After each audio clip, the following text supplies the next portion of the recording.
This information was found on Business for Home from an article written in May 22 of 2020. AFNAN Khalifa became a six-figure earner in less than 6 months with Kuvera. After shying away from the network marketing business for quite some time, AFNAN attended a few events with her older brother, 𝐔𝐒𝐄 Khalifa, one of Kuvera's top leaders. 3 years later, AFNAN sat her brother down and told him to sign her up. After his hesitation, she said, quote, "You're not leaving until I'm signed up," end quote. After making the decision, AFNAN jumped into the business full force, becoming one of the fastest six-figure earners in the company. At the time of this article, AFNAN was a 21-year-old Palestinian born in Canada. She comes from a very hardworking family. Her immigrant parents inspired her to choose the right place to build her empire. She went to school, got a job at Starbucks, but always knew there was more to life. In November of 2019, AFNAN took the leap with network marketing and joined Kuvera. She said, quote, "Network marketing is not perfect, but it's better than any other job I've seen before. I love waking up every day and taking care of people. I love waking up every day to change lives.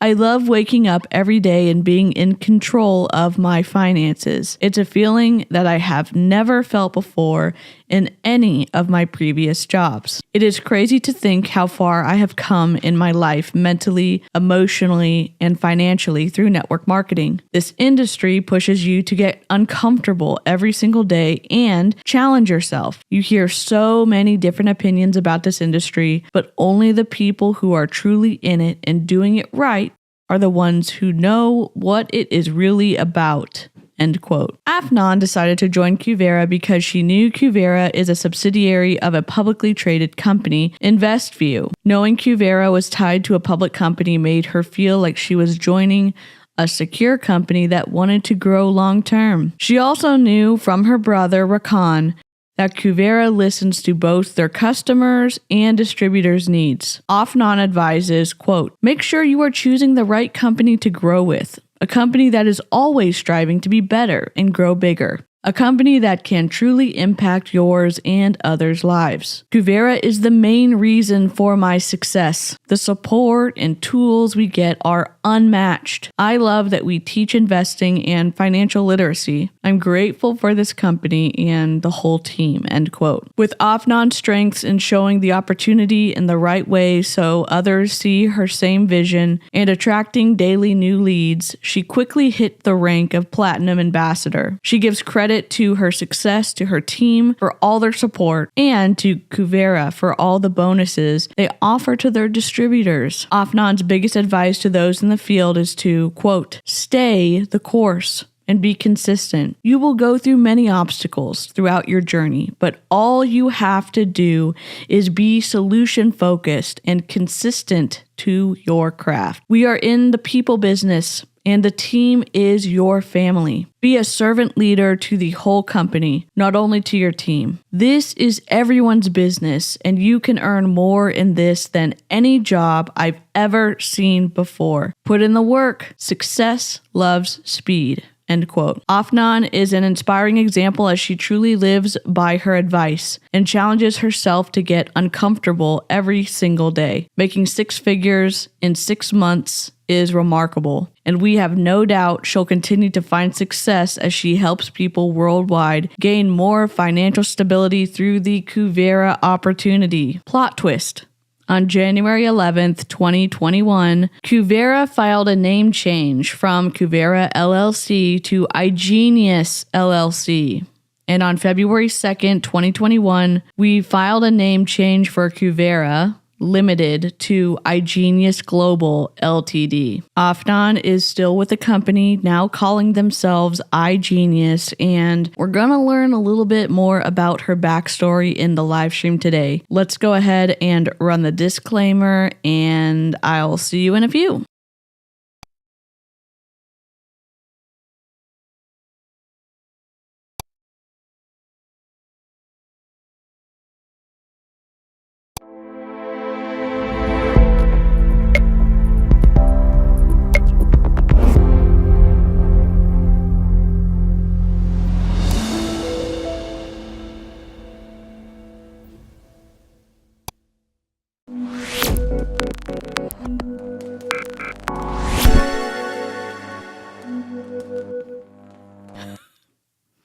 Hello. Oh, I'm a little invisible. 1 second. Let me fix this. No.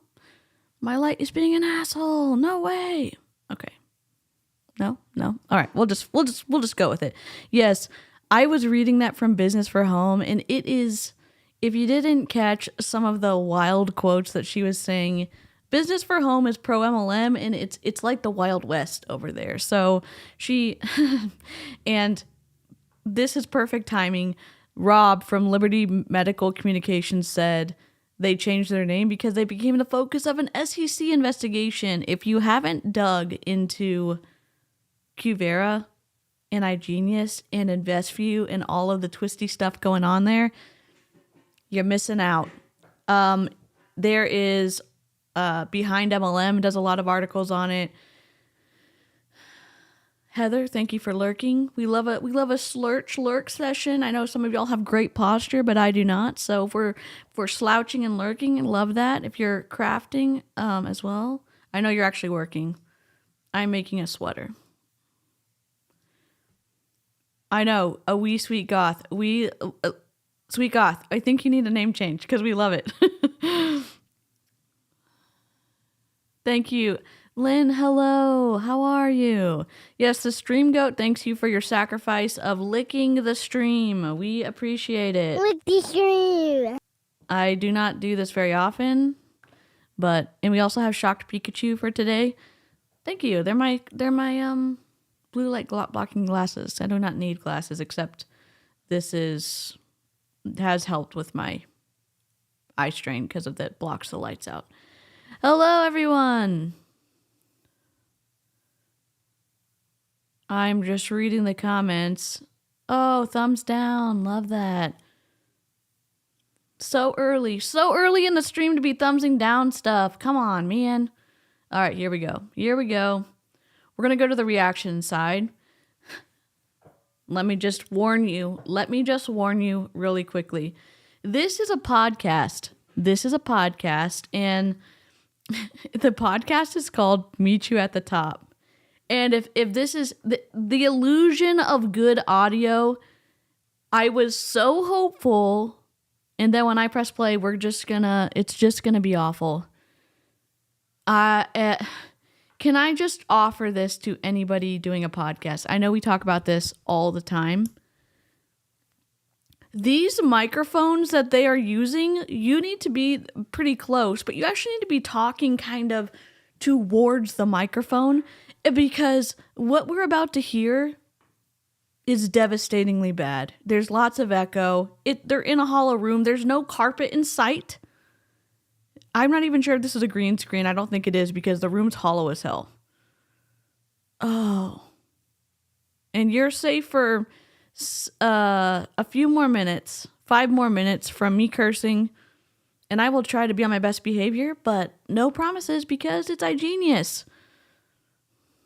All right, here we go. If you don't know what iGenius is, it's an investing multi-level marketing company, and I think that it behaves somewhat close to a Ponzi scheme / pyramid scheme because of how people are rewarded for signing people up in the company. So that's just my opinion, and everything shared here, please refer to the beginning disclaimers, because it's just me and my lint roller running our mouths on the internet, you know? And I was so close. I'm glad you're all here. I'm going to make sure I'm not super red today. I know I look like a marshmallow. I've been just wearing my same vest, and I've been changing my underclothes. So, yes. All right. I'm glad to see everybody here. And we will be raiding Danielle's stream at 4 p.m.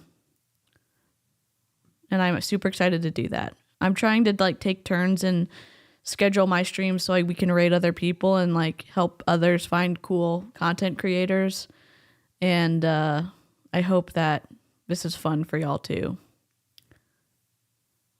Everybody lick the stream before DeeCee starts swearing.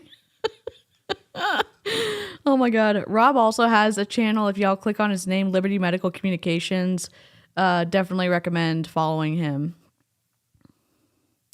That lint roller can be pretty snarky. You know, you're not wrong, sweet goth.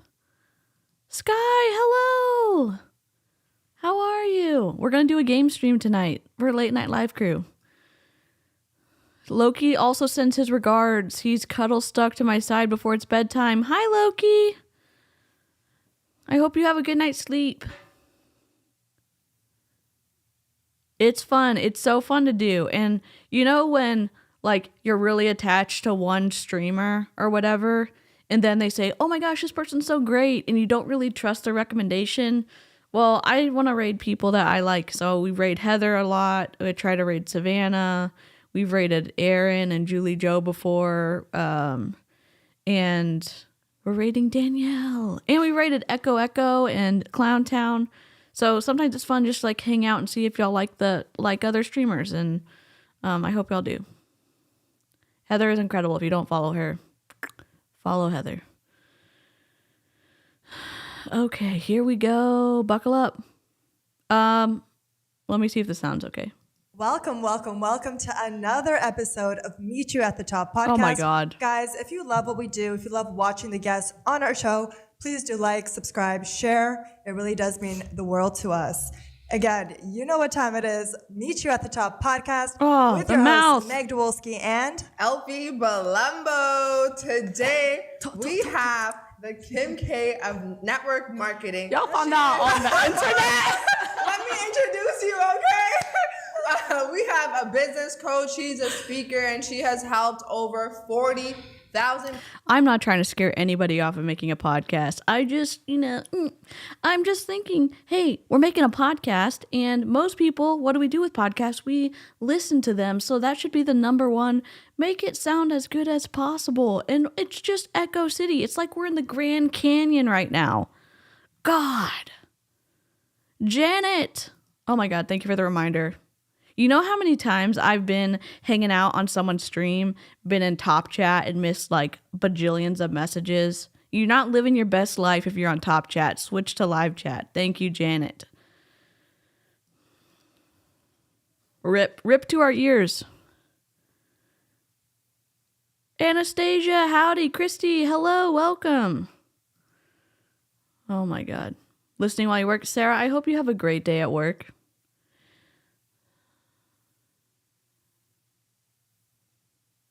Oh my God. I love this. We love a sweatshirt moment, or at least I do. If y'all don't know, I've just embraced that, like, I like baggy clothes that are very soft. So someone ends up bumping into me. I don't have a texture meltdown, you know? Has that happened? Yes, it has. Savannah! Y'all, if you have not been following Savannah's streams with the most powerful women in network marketing, where Eric Worre cannot help himself from coming on the stage at all times, even though, what is the title? Most powerful women in network marketing, and Eric can't give up the stage space for women. Shocker. And then when Eric's not on the stage, it's like a poetry slam gone bad. Okay, so if you haven't followed it, I know Echo is doing it. I know Savannah's doing it. It's just a whole moment, and it's a good time.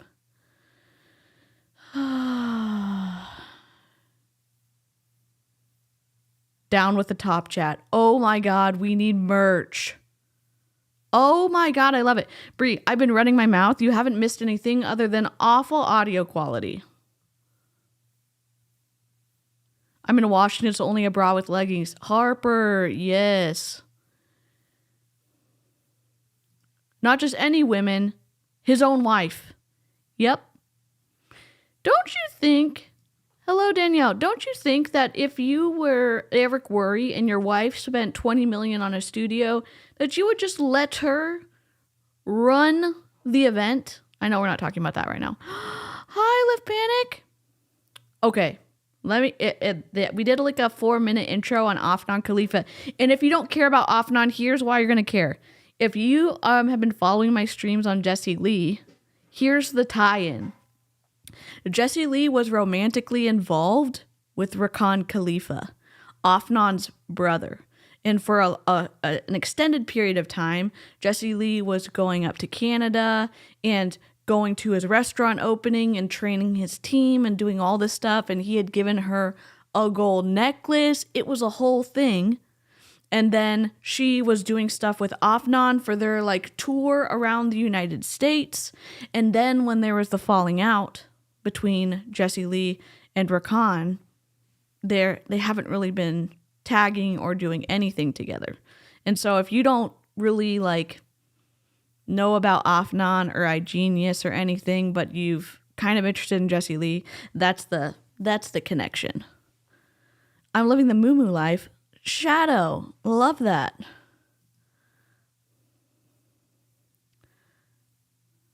Oh my gosh, I wish I had better sense, but I just need loose clothing. Yep, she did. Y'all, if you don't know, Janet is like our resident info person about all things business side of Jessie Lee and Terry LaCour and like other businesses. She and Jessica are like Detective City.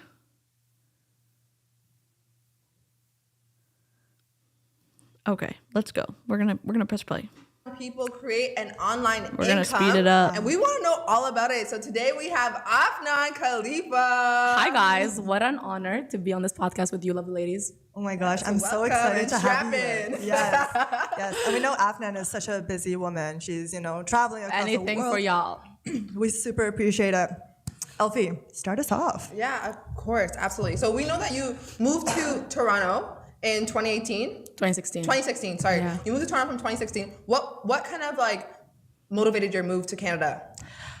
So I feel like at that moment I was looking forward to moving to Canada for like my whole life. Mm-hmm. So a little backstory, I actually lived 18 years in Saudi Arabia. And if you've ever seen any videos about Saudi Arabia or heard anything about Saudi Arabia, it's very strict. Especially as a woman, you really have no voice. You can't say much. Whatever you say does not matter. Mm-hmm. And coming from like a strict country, from a strict culture, I even have like stricter parents, like to add on the sauce.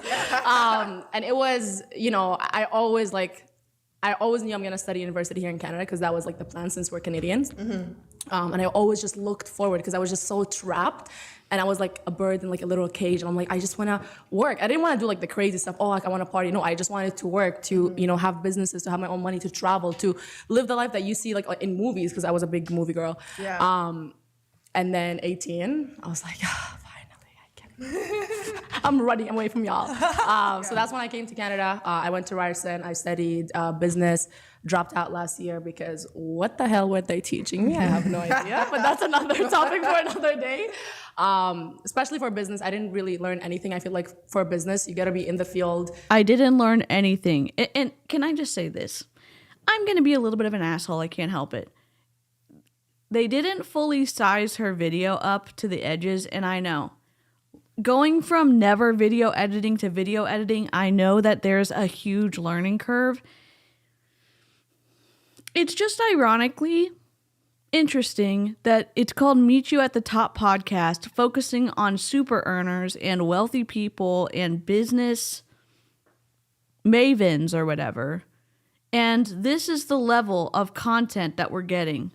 Not even, they lined it up at the bottom and they didn't line it up at the top. It's just, it feels ironic. And I did look at my note. Oh, you can't see my notes. I took so many notes on this podcast. You can't even, it's my light's blowing it out. But the two people that are interviewing her are Elfie Balumbo, who's a realtor and owner of Beauty Elf Oil. And then she said Elf helps you build wealth. So I'm not sure if that's a multi-level marketing company or not. And then we have Magda Wolski. Magda space Wolski.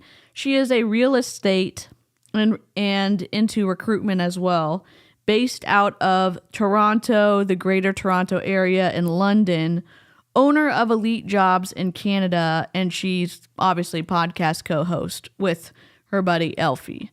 And so Elfie's Instagram bio says buy, sell, lease, invest. So she's more in the realtor space. And she also has her Beauty Elf Oil situation. So that's a little bit about the podcast, people.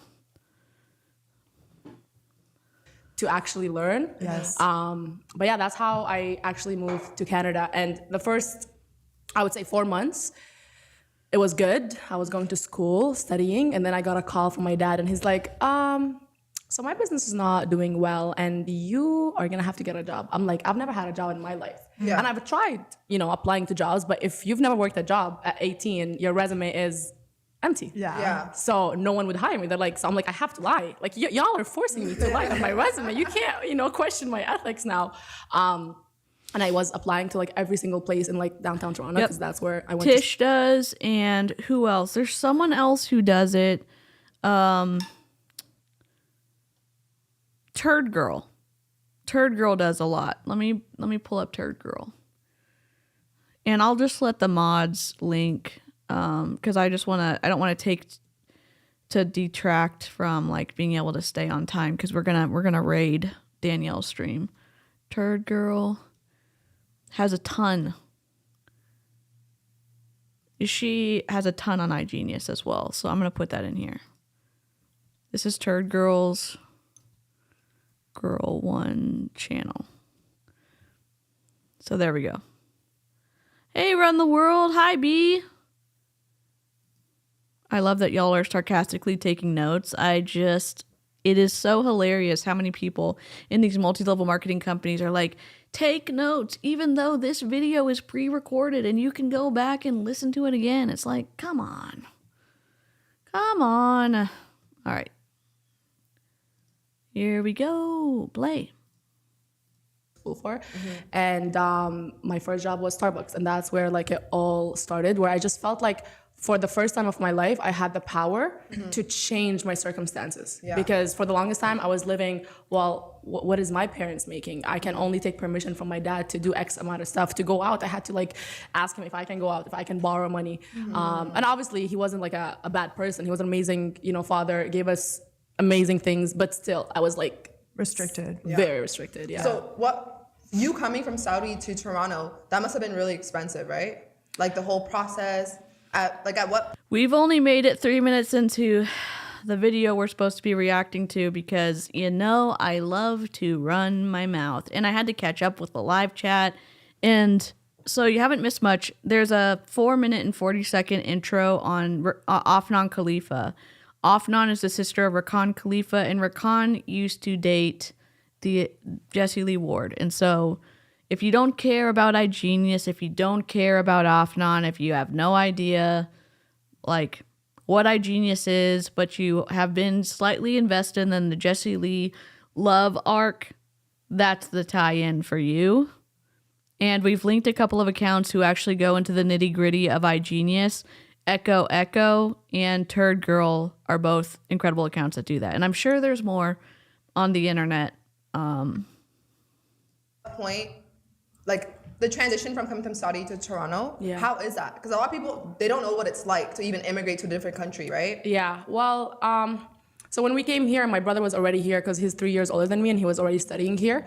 So I feel like he kind of had a base. He found us like a home. Not all my parents, my mom and my siblings came with me. Again, back to like, you can't move away by yourself. So it was still strict when I came here. I remember like my first 2 years here, I had a like curfew at like 8 p.m. I'm like, my class like finishes at 7. Yeah. I can't be back at 8. So I was like always known like in the family, like, the girl that breaks all the rules. I never listen. I'm like that rebel person. Yeah, they say black sheep turn to a goat. Yeah. I'm the goat. What does your dad do? What kind of business does he run? So he had his own business back home. It was like designing gardens, agriculture and so on and so forth. But Saudi came up with a rule, and I get it. Hey, they're trying to make their own people like rich. They came up with a rule the past couple of years, and that's why he had to leave, and that's why he lost his business. Where if you're not originally Saudi, and you can't be originally Saudi unless like your background, you can't like have a passport, because they really like the king get out of the hospital, gives everyone a free house. It's like amazing there if you're Saudi. But they came up with this rule that if you're not Saudi and you have your own business, you need to hire someone to be your own boss, and you gotta pay them for like basically them not doing anything. So that's pretty devastating, I'm sure, to her dad's business that he basically had to give up, and because of the rule change in Saudi Arabia. And that's, I can't imagine that happening. More like Greater Detroit. Oh my God. I found out a friend lied on their resume about a degree. Background check found out real quick. I get needed work and wanting to look good to get it, but it's a wild thing to lie on it for me. Yeah. And I don't know. And again, she is Canadian. All of her and her siblings are born in Canada, so they have Canadian passports. So it is, and she said when she first, even though she's gonna say she went to an international school and could understand and write in English, it was still a jump, a learning curve to go from having a harder grasp of the language to speaking it fluently that may have prejudiced people from hiring her in the workplace. So if you, I think that it's complexities sometimes that push you into doing things that, we all have to have money to live. So I'm not a fan of lying on resumes, but I also can see if you have no other choice and you have to get a job or something bad's going to happen, then what are you going to do? I don't know. And I don't know what the right answer is for that, but I'm trying to be somewhat fair here to AFNAN, even though I don't agree with a lot of the things she says. So my dad was like, I've been building this for the past 25 years. How do you want me to hire someone to be above me and give them all the rights to run my company? So that's when he decided, okay, well, it's time to just move to Canada. But we moved to Canada and both my parents didn't speak English.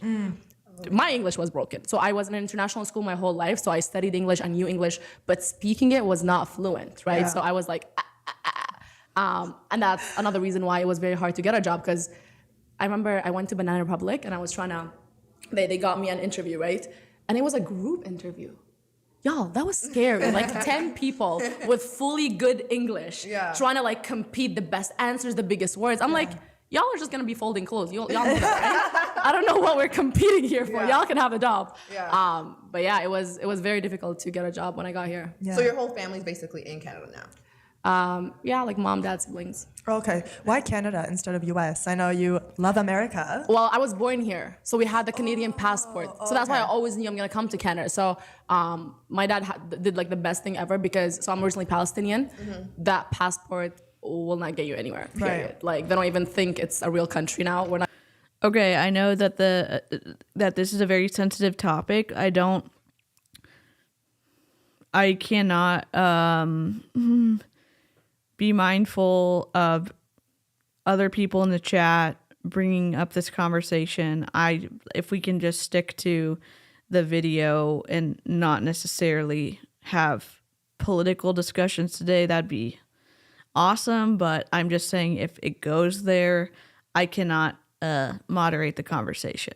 So I'm gonna get into politics. But so back in the days, they made sure I was born here. So we got the passport for the whole family. So we're originally Canadian. That's why. But, okay, now it's starting to make sense. Yes. I love asking these questions, get the full Ava! story. So what's up? I hope that people linked you. Y'all, let me see if this will link it. Elizabeth, hello. Welcome. If you are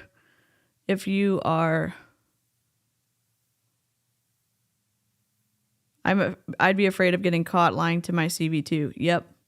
Hopefully. Yes, there we go. Ava's an incredible sub. The Nightbot. You can click on Ava's link there. Ava, have you hit 2K yet? Do I need to check? Do we just need to take a double check? YouTube. Ava. Oh my God, you're so close. 20 away? Y'all, if you haven't subbed to Ava, she has been creating for over 2 years here on YouTube. She has 273 videos, uploads, not live streams. The amount of work that she puts into her channel to blur faces, to make pre-recorded content and to be so consistent. Listen, above and beyond. And she's also covered Jessie Lee Ward, and she was one who made the first video on the Ukraine situation where Jessie Lee Ward was talking shit about the entire country of Ukraine. Definitely give her a follow and watch that video. Sorry, distracted. Let's go. Talk about your business. Obviously, you're very successful at what you do. Thank you. It's through Kuvera, right? No, so we're not gonna mention company name. Okay. They brought up Kuvera like a few seconds before. She's about to say, we're not going to mention the company name. It's too late. They didn't edit this out. Because, so in general, network marketing, any company you're with, they have very certain like rules where you can't say your income and so on and so forth, because to them it's like enticing someone, which I don't think it's enticing. You're just inspiring people that you made X amount of money. Yeah. But that's why in network marketing in general, you see a lot of successful people. Like I know some of my friends that are making like $1 million a month, but they can't say the exact number, or at least they made it from that company because of, you know, FTC rules, network marketing rules. But yeah, I'm in network marketing. Okay, so we'll stick to network marketing. So how does one make money from network marketing? I'm sure there's so. She's about to make so many claims, and the fact that anyone can look her up and know that she's a part of iGenius and then listen to all the claims she's about to make, it's just laughable. And they should, as podcast conversations go, they should have edited that out. many listeners that are curious. Yeah, there's so many haters too. But We'll get into that. We're gonna get into that, baby. right. Y'all saw the YouTube videos? We did our research. I saw a few. You can never take what's on the internet for face value, and that's why it's nice to have the person here, right? No, there's a girl in Toronto, you know, shout out to her, whatever, you know, I hope she's making money off my video. So here's why her story does check out for me. There's many in countries where things are tumultuous and they can make strategic decisions to help give their kids the best chance possible. And I think Canada maybe is more welcoming. I'm not exactly sure, but Danielle can probably speak to this more. But when you're born in a country, you have citizenship to that country. And so with how tumultuous the situations are, and her parents did that for her and Rakan and her siblings, so that when they're ready to go to school, they can go to Canada and live in Canada and not have to go through this process. So every time her mom was ready to give birth, they flew to Canada to have all of the kids. Talking about me. But she's like rich girl bragging on social media. And it's like, babe.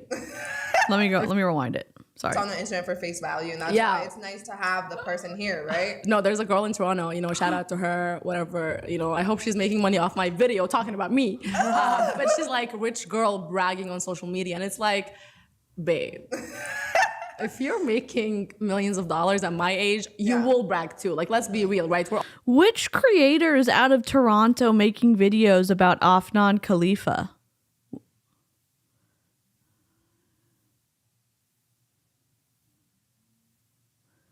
True that. Yes, true that. If you know which creator this is, if any of our resident YouTube detectives can tell me, because I would love to link that video in my description.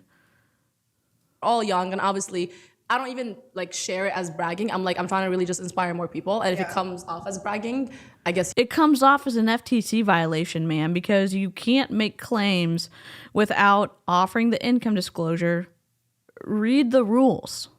You're just taking it as bragging, right? It can be inspiration, it can be bragging, it just depends. But network marketing in general, so let's start this. Yes. How does it work? Let us know. So network marketing in general, right? For our platform, there is investing and network marketing, right? So the network marketing is an optional thing. Most companies, network marketing is the whole business. For us, it's like you can just be on the investing and trading side or the network marketing. Network marketing is really just sharing the platform with others, word of mouth. Yeah. Right. And if you help someone make money and then they help someone make money, people call it pyramid. I think everything in life is pyramid. If you look at a job, CEO, whatever. But at least, I know someone's going to cut this video and make a whole video on TikTok. It's a pyramid pyramid that pays. That's a good headline. Perfect, Alfie. I'm just kidding. No, I'm kidding. So the only way in this platform you can actually get paid, or in these pyramids, is if you help someone else make money, right? No.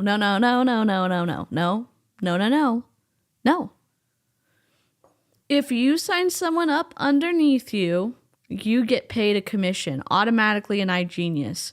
You have certain bonuses. Where's my notes?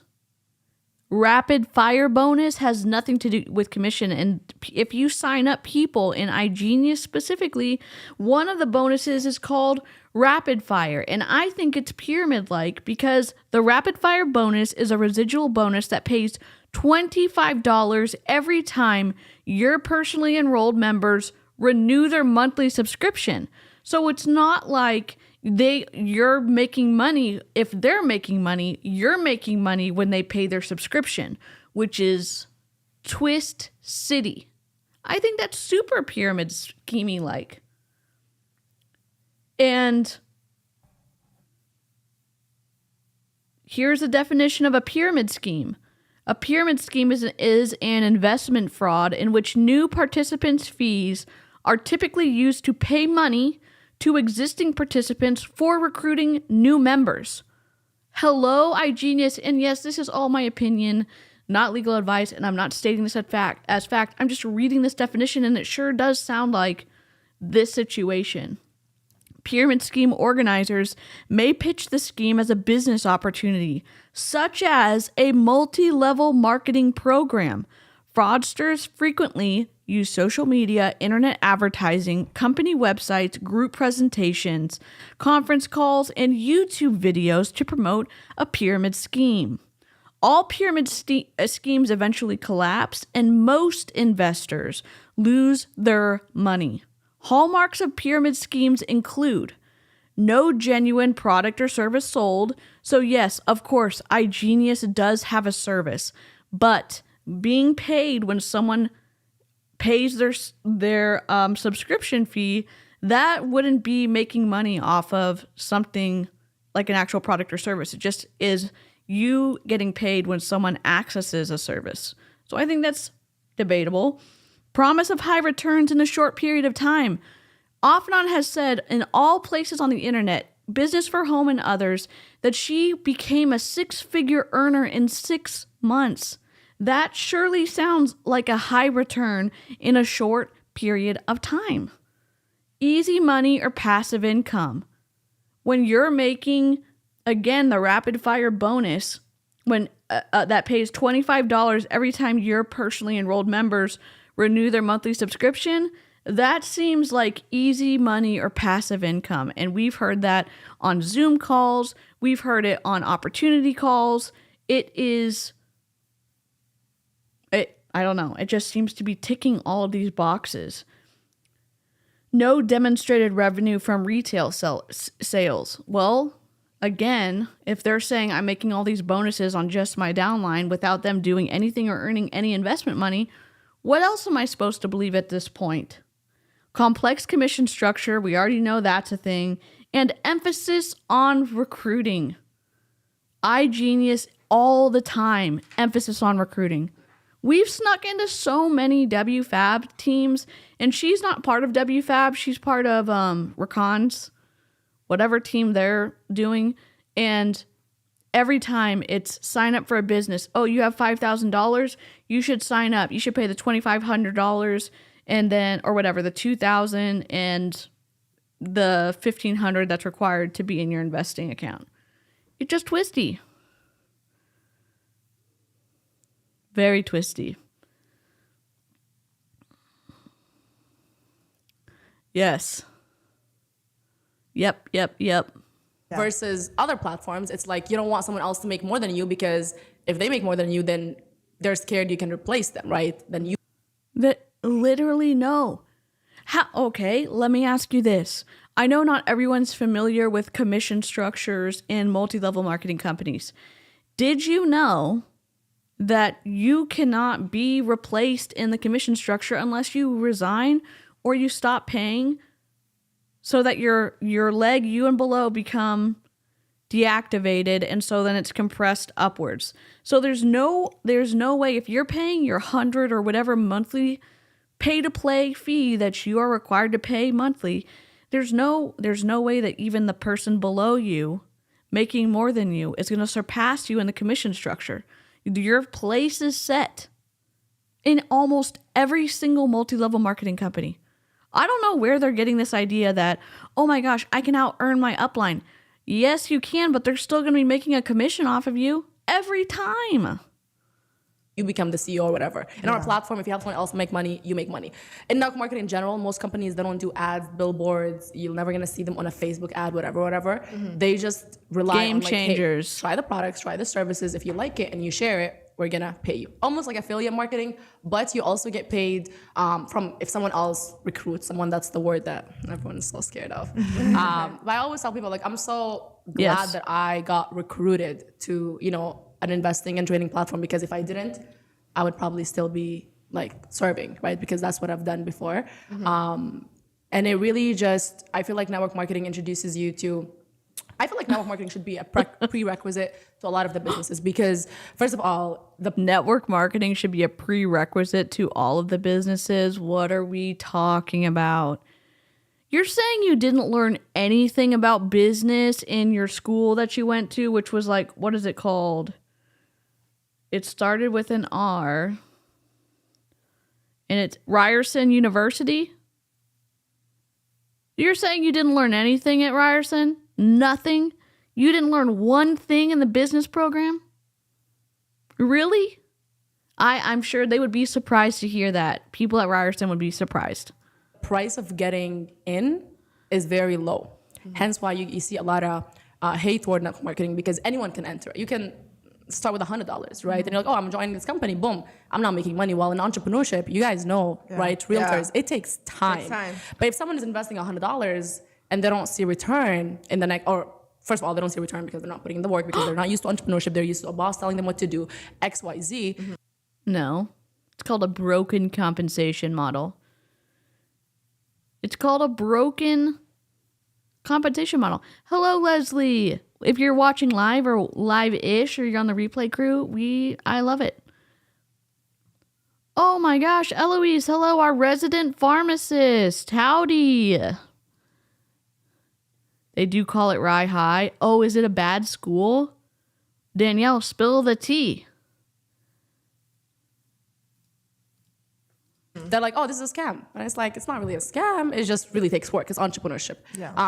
No, you have to have enough money to outlast anybody coming in or leaving so that you can slowly move your way up the commission structure. Or you have to have a huge amount of influence, like you're an influencer on social media, so you can have access to people who trust you, who want to buy your stuff.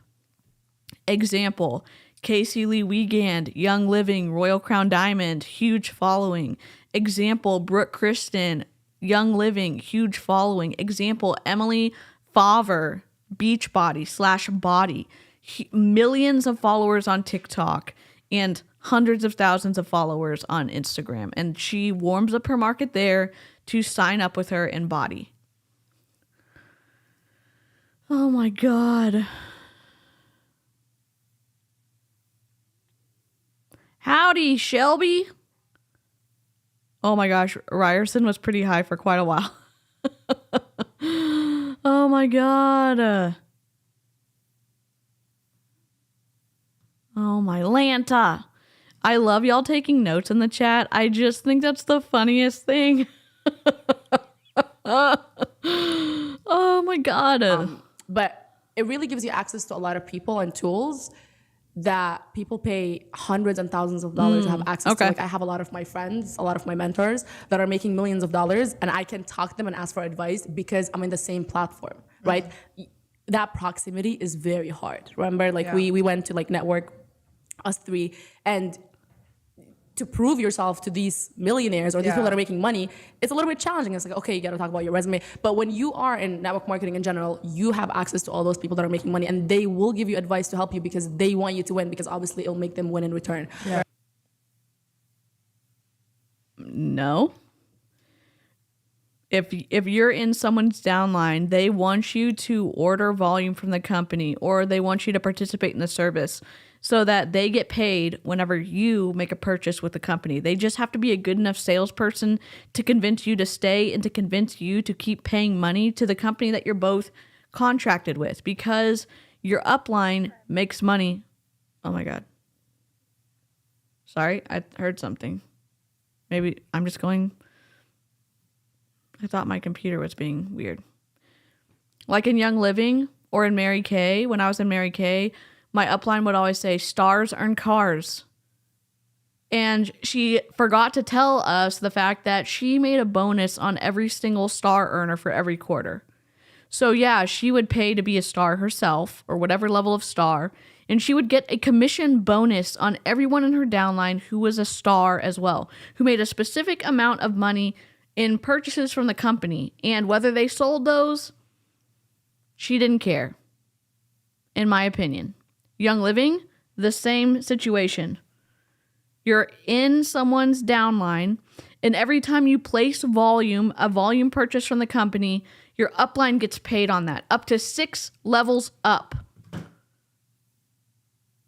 And they could give a flippity flop if you actually moved that product, or if you had customers moving that product. It's just twisty here. Right.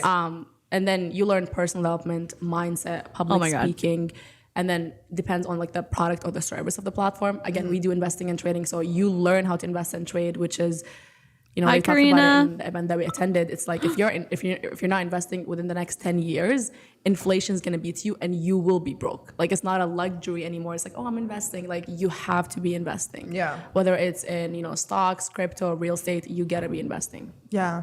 And now your brother got you into the multi-level marketing. Yeah, so he actually did not want me to start. Really? Yeah, so he did it for 2 years.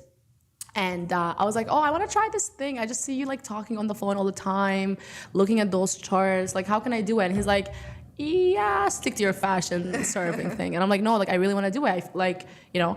And I remember this was like the ticket for me, where I was like, I just need to do this because I feel like that can be like my breakthrough. Yes. Welcome, Chrissy. I was serving at, you know, a Brazilian steakhouse here in Toronto, very popular.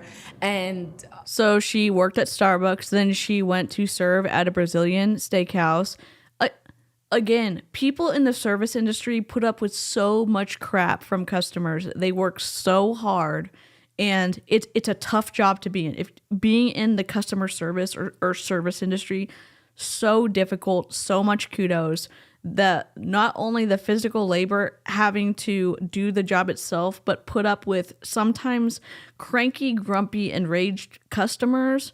It's a lot. So I hope that if you're in the service industry or you're in a tough job and it's one of the industries that is targeted by multi-level marketing, that you don't feel that what you do is small in any way, because the reason economies do well is because of people on all levels and all different positions participating. And it grinds my gears when I hear people like AFNAN and Mercon and Jesse Lee Ward and other top people in multi-level marketing saying, oh, that 9 to 5 or that, 2-day shift, or targeting like doctors and nurses and emergency workers and sanitation workers and teachers and customer service workers. It's just like, get out of here. They're working really hard, and then you're going to talk them into something that's not a sure thing. No thanks. No thanks. I love that y'all are having conversations about food right now. This is my favorite, my favorite part about the live chat. I remember I had to work an extra 10 shifts to save for Mexico. And that Mexico trip, first of all, we were on a budget. I was splitting it with 3 girls. I was stressed about money the whole time. And I'm like, this is crazy. I can't. And that was the only trip for the year. I'm like, that's not the life that I want to live forever. And I was making at a serving job way more than at a 9 to 5. And hence why I didn't go the 9 to 5 route. Of course. Right. Probably 9 to 5. Eventually, I would have made more in the future years, but it just didn't make sense to me. And I'm spending more time at a 9 to 5 versus serving. So I'm like, wait, I'm spending less time making more. It makes sense. My God. Although my parents were like, well, get a good job. And I'm like, but what's a good job if I'm not happy, if I'm miserable, if I'm literally spending all day, 5 days of my week at a place that I don't like? Yeah. So I went to the trip, I saw people working from their like laptop and their phone, and that was like before COVID. So like now it's like normalized to like see people like working from home, whatever. I'm like, wait, y'all work from here? Y'all not on vacation? They're like, no, we actually work from anywhere, like remotely. I'll tell you a story. Let me read Coconuts first, and then I'll tell you a story. And I'll go over here. Coconut said, I once had a customer walk into my shop screaming about a defective product she had bought from another shop. I made her walk outside and come back in without yelling before I would help her. You're incredible. So I've worked many jobs, but when I was working in the service industry, in a retail space while my husband was going to law school, I was ranging between 40 and 60 hours a week, depending on if there was overtime. And when I was first getting trained for that job, it was just entry level because I needed to bump up the money I was making pretty quickly. And we had just moved from another state because of the military. And I was getting trained, and I was still in the beginning of being trained. There was a lady who was waiting in line. We were not trained on cash registers yet. Like, we didn't know anything. And so I was standing there and I said, ma'am, we'll be with you in a moment. A trained cashier is going to come and help you. And she started getting like, you could see the steam coming out of her ears. She had a soda in her hand. And I guess she was going upstairs to counseling because we were a store and a warehouse and we were on the middle floor. And she had the soda. She's getting madder and madder and madder. And there's one cashier on the register. It's more of a consignment shop's place. And so I'm waiting there and I'm like, oh my God, she's going to explode. She ends up throwing the soda at me and walking out, storming upstairs. And I'm like, is this a sign of things to come? Like, what in the world is going on? You're throwing a metal soda can at someone, and like, thank God I am mostly athletic and I could catch it because I was like, what the hell? Oh my God. And so I know that people in like retail spaces put up with shit. I know that people in the food service industry put up with so much stuff. Like, mad respect to all people who are working in jobs and having to dance around bad behavior from people. And that's when it clicked for me that anyone can work remotely. Obviously, COVID made it very normal nowadays. And then I came back and I was like, I really want to do it. And he's like, no, I don't want to mix family and business. He was just so scared that all the boys in the company are going to hit on me. And it's like, okay, duh. Like, what? You're not weak, Rob. There are some people that are so talented at handling like the customer complaints. You're not weak at all. You have to be, there's some people that are so like, they're perfect for that job. It's hard. It's rough. All day long, I know how to obviously, Are you guys still working together? Yeah. Okay, nice. But we're mature enough. I know how to run business separate from personal life. Yeah. And I remember I had to, for a whole month, send him like paragraphs every single night on like why this is the thing that's gonna change my life. Yeah. And finally, he made me like sign a bunch of like contracts, documents on like not to talk to boys in the team or whatever. That's what happens when you're like with a middle. Oh, so you have to sign a lot of contracts that you're not allowed to talk to boys on the team, and Rakan is allowed to do whatever he wants with any of the females on the team? Allegedly, in my opinion. What? Y'all, if you don't know the tea, you have to go to, I think, Isabella Lanter, maybe Deanna Mims. There's other people who have the Rakan tea. Middle Eastern brother. Is your family still super strict on like what you do, how you act, what you wear, and stuff like that? They are strict, but I feel like they gave up. I mean, yeah, now you're an adult, you live alone. Yeah, they're like, okay, well, no matter what we say, it's not really gonna affect her, so let her just, be her. So for viewers and listeners that are watching and they want to, achieve success. Listen to how loud it is in there. What are some of the, because I watched some of your videos and you said that you need 7 streams of income to be comfortable and to, have that financial freedom. What are some of the 7 streams of income that you have acquired and that you put your time in? Yeah, I have a lot of streams of income. Well, I always tell people like, beside I'm gonna get into the streams of income, but beside that, people don't move, and people are so comfortable, and they only move out of two things: either inspiration or desperation, right? And I always pray that people that are listening are moving out of inspiration versus like, okay, I'm desperate, I'm broke, I have nothing to my name, my kids are starving, my family's struggling, I have to do what it takes. You don't want to get to that position. And you know, with how recession is going, inflation, a lot of people are in that position. I know we're blessed, we have, you know, opportunities, we have differences of income that are like blessing us, but the average person, they don't know that that exists or that's accessible. The way, now again, so think about this, how hard some of these jobs are and how underpaid some of these jobs are.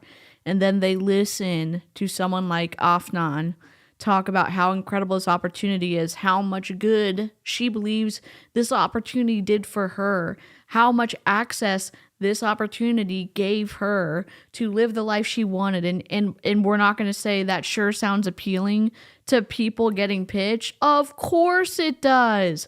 Oh my gosh, you don't have to deal with people throwing things at you and screaming at you or saying that you stole something and trying to get you fired. You're saying that you don't have to deal with any of that? Of course, tell me more about iGenius. To them. So my streams of income, so obviously I've built my social media and I feel like they're all integrated. Like I'm not doing something out of the blue. Right. So first of all, it's like my network marketing, right? So that's residual income. I also get commissions based on the sales that I personally do. You mean the people that you get to sign up for a service?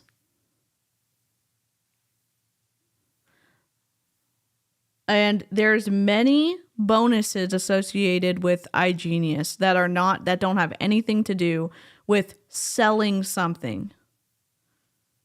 The rapid fire bonus is the twistiest one that I found. I'm sure there's more. And again, Turd Girl does a lot of iGenius stuff, and so does 𝐔𝐄. Tish from 𝐔𝐄 and I have done 2 live streams on iGenius together on my channel, and I think they stream to her channel as well. But it's twisty. It's twisty AF. Investing, right? Investing is a big one. People always ask me this question, like, do you make more from investing or marketing? Gosh. And it's like, well, if I invest the 7 figures that I make from the marketing, you can only imagine if I 3x it, 10x it, how much money would I make? So technically I make more money from investing, but that money comes from the marketing, from, you know, obviously the residual that I have. So investing and trading, whether it's crypto, a little bit of stocks, day trading.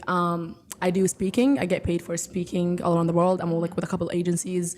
I just signed up with an agency for like brand deals as well. Nice. So that's happening as well. Yeah. And what else? What are like the top 2? I guess the streams of income are different for everybody, but Yeah. What is going on with this sound? I know, every time. It's like, DeeCee, are you ever not going to get upset by sound? I don't know. I have no idea.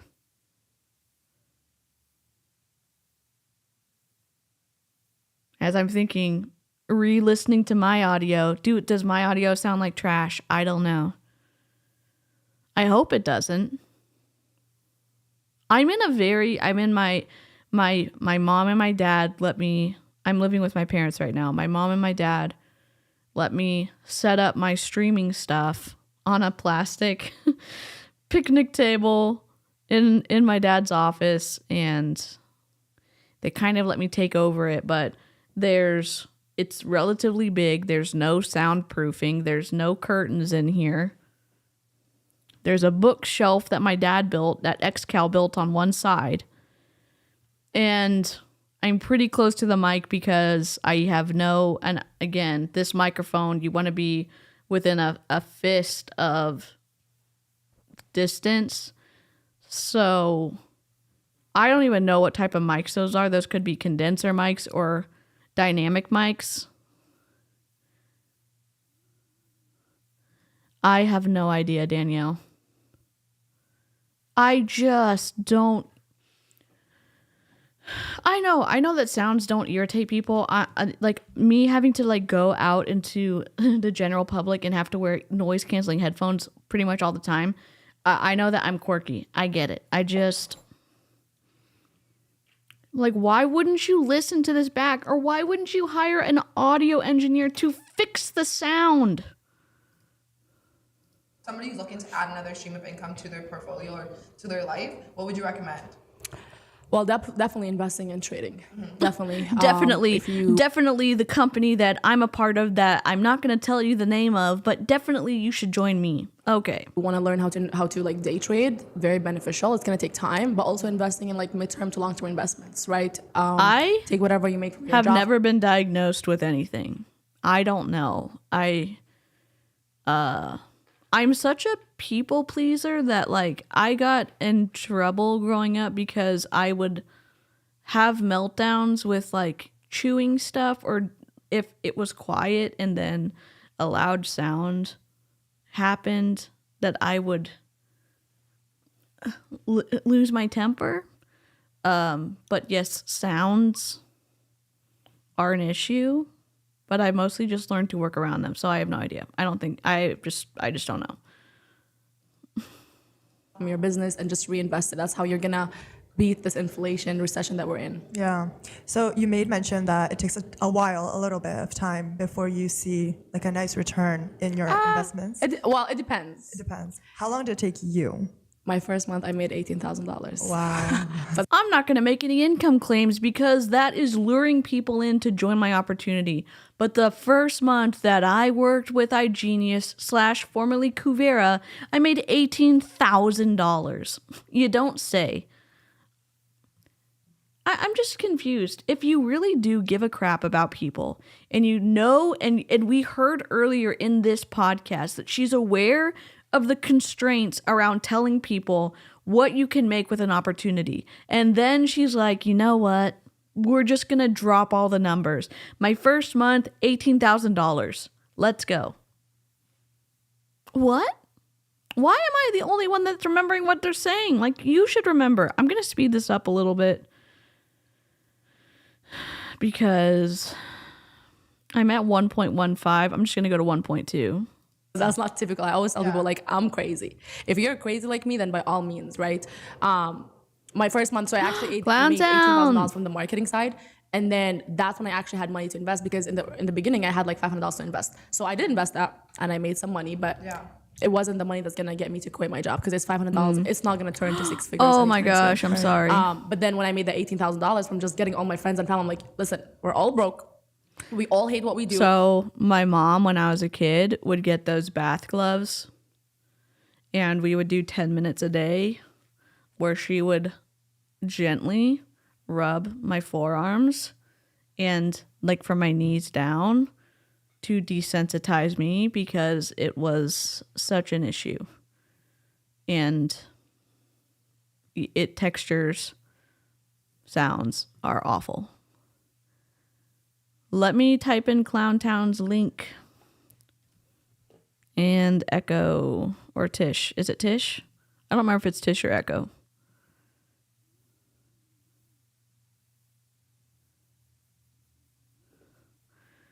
Okay, this is Clowntown's link. Hopefully I did the right one for Tish. Textures too, I get really sensitive with that stuff. Oh, an hour behind. I will totally be out of chat sync. Oh, it's okay, Helen. I'm glad you're here.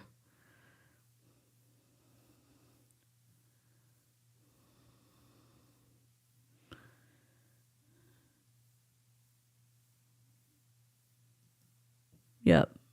It's just overwhelming. So I just wear my headphones. I try to take them off when I'm talking to customer service because they get really upset because they think that I'm not paying attention to them, but I'm just like trying not to cry in public. So,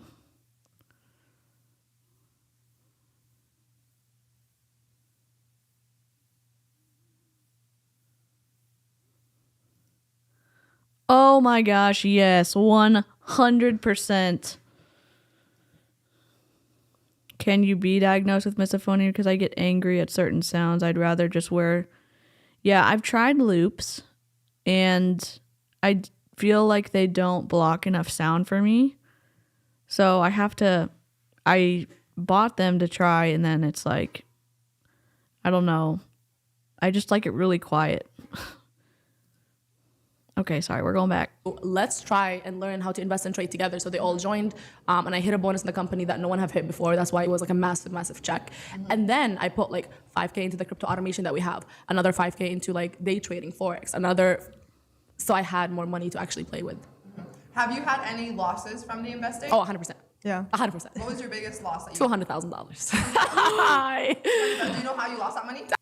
$200,000. Oh my God. And there seems to be no sign of intelligent life anywhere. Oh my God. That's because I'm greedy. Because, you know, sometimes you gotta take risks and they're gonna fire back. Yes. But again, like, and that was recent, by the way. Like, I was like, God, why? Not the time. I was trying to buy all those things. Yeah. But here's the thing, why I take a lot of risky investments. Because there's the safe ones. And again, you always want to invest what you're willing to lose. Yeah. 100%. But for me, I know my residual income is coming every My problem is with the loops is I can hear myself breathing. I don't know if I need a different shape or if I need a different type of plug. I also have I have these earphones that I wear out that are different. They're just like ones that form to your ears. So when I was in the airport, I put my loops in and then I put these on top so I couldn't hear anything at all. single week, every single month. So if I lost that money, I know it's going to be coming within the next month or two. Yeah. You know what I mean? That's why I never first of all, that's why I take a lot of more riskier investments that I've made a lot way more from them than the $200,000 that I lost. But sometimes it is what it is. And with network marketing, if the people that have joined you, for example, what happens if they leave? Does the residual income decrease? Oh, 100%. Or increase? 100%. Oh, if people leave, the residual income decreases. Oh my God, you don't say. Based off people who stay joined to the company, basically. As long as they're in the company, they're making money, then you make money too. Do you ever feel pressure to stay on the grind, to stay on getting people to come on? Do you know what I mean? Because of that? At my level, I don't feel the pressure of getting people on because I have a massive team that they help more people and I help them help more people to increase the money that they're making. But making a lot of money at basically 22, because that's when I started making 7 figures, it was very traumatic. Making 7 figures when you're 22? So 6 figures is 999,999. So 7 figures, right? 1 million would be 7 figures. Am I so 1 million? Making $1 million a year at 22 is traumatic. What? Oh, the dogs are about to bark because a late door-to-door salesman's about to ring the doorbell. I'm gonna press play. Because of the reason that you just mentioned. I made a lot of money fast, and it's not typical for investing, for network marketing, and maybe it was just my personality. I'm a very bubbly person. I have good energy. I've always been that extrovert, so it does help in business because you're good with people, you know how to talk to people. Yeah. But then I made all this much money, and then everyone's like, oh wow, the whole company is now. You know what's traumatic? Being 22 and unhoused. Yep, being any age and unhoused, but yes, 22 and unhoused. Yes, 100%. My dad's jaw has a click when he chews to. I find that a comforting sound. Oh my God, someone's knocking. Looking up to me, over 300,000 people that are looking up to me. And I'm like, it was traumatic to make all that money and have all those people looking up to you, and you need to act right. Yeah. You need to stay on the grind, to lead by example, to show people how to do things. So every dollar, and that was the first year and a half when I was making money, I would spend every single dollar that I make. Yeah. Because You spent $1 million in 1 year? Wow. What would you spend it on? I'm curious. I went to Vegas. I went designer shopping, $50,000 a day, and then I flew to Miami. $50,000 a day? Yeah, I have $50,000 a day. a screenshot. Yeah, my Balmain stylist, he loves me. He's like, oh, when are you coming? I'm like, I'm not coming again. I'm not spending that. It was crazy. And then I went to Miami and I spent another $30,000, and that's US, by the way. And $30,000 US in Miami, $50,000 a day in Las Vegas. And when you have a stylist, they get a percent of what you buy in clothing. it was just on designer. I love vacations, so I would literally take vacations, 5-star hotels. I never really cared about cars. I would like rent them, but like I don't really drive like anywhere. I think I have not driven my car in like a whole 2 weeks until I just came. So I don't really care about cars. Yeah. My loft, I love like having a nice place. But it was mainly designer. It was really mainly designer. When you started making money, did your family like ask for help and like cousins start popping up out of nowhere? Let me know what that's like. Like where that, like, you know, I want to hear that drama too, because a lot of people talk about that. Yeah. Well, me and my brother, we retired our parents like 2 years ago, so they don't work. So we pay all the bills. It is a responsibility to literally pay for a whole household of like 6 people. Their cars, the house, the grocery. It's a lot. You know, sometimes it's like, why do I gotta do this? You're the adult. I'm the child. But you know, obviously, it's very like it's a great feeling to retire your parents, because I know everything that they've done to me. Cousins, I didn't have cousins. All my cousins are like really young, so like I don't think they even know how much I make. They know I make a lot of money, but like they don't really know, and they're not here, so it's like I don't really see them. But uncles be calling me. I'm like, yo, just $1,000. I'm like, it's not about the $1,000, but why? What? Do you want me to help you join what I do? Yeah. But yeah, they started popping out of nowhere. But it was very weird in the beginning, because everyone's like, okay, another trauma that I've had. So I started making a lot of money before I got my loft. I would stay at Airbnbs because I would just travel all the time. So I'm like, I don't even want to pay like rent or mortgage because I'm traveling all the time. So I remember I was in Toronto and I got like a whole place for like 6 bedrooms, 6 washrooms, and I was the only person in the house. Crazy. Yeah. And then it was snowing. So I have so much money that I buy so big houses that are way above and beyond what I need as a person, and it's such a burden. Okay. I was like posting on my story like, oh, I gotta shovel the snow, this is crazy, whatever. And everyone's like, wait, you're so rich. Why can't you just hire someone to shovel the snow? And I'm like, that's true. But like, first of all, where do you find those people? Like, you know, when you make a lot of money young, you're like, I don't know all those things. Like, I'm still learning. I know how The classifieds, the internet, Thumbtack, going to a search engine, maybe Google, and saying snow shovel services. Oh, what? Do we not even know how to use the internet? I'm being an a-hole. Like, you obviously knew enough that you're in Kuvera, a investing company, and you don't know how to use Google? What are you talking about? You knew enough to find a realtor to buy a house, but you don't know how to do the same thing to buy a snow shoveler? Or hire someone to do that service for you? to make money. I don't know how to do any other things. So I had to figure out taxes. I had to hire the best accountant. People are starting to tell me like, okay, real estate. So I had to hire like a good real estate agent to like help me with all. But it's like making money doesn't make you just 10 times smarter out of nowhere. So I was still a child with a lot of money. You went to business school for multiple years, and then you went to an investing company where you're dealing with Bitcoin and crypto and all that other stuff. And you're saying that money doesn't make you smarter. Then why don't you finish your college degree? You don't need a college degree to be smart, but what is happening? Am I being too harsh? I don't know. She's just so rich she can't relate. I'm having a hard time relating or finding any kind of empathy for her. Learn to not use Google. Facebook groups. Oh my God. Oh God.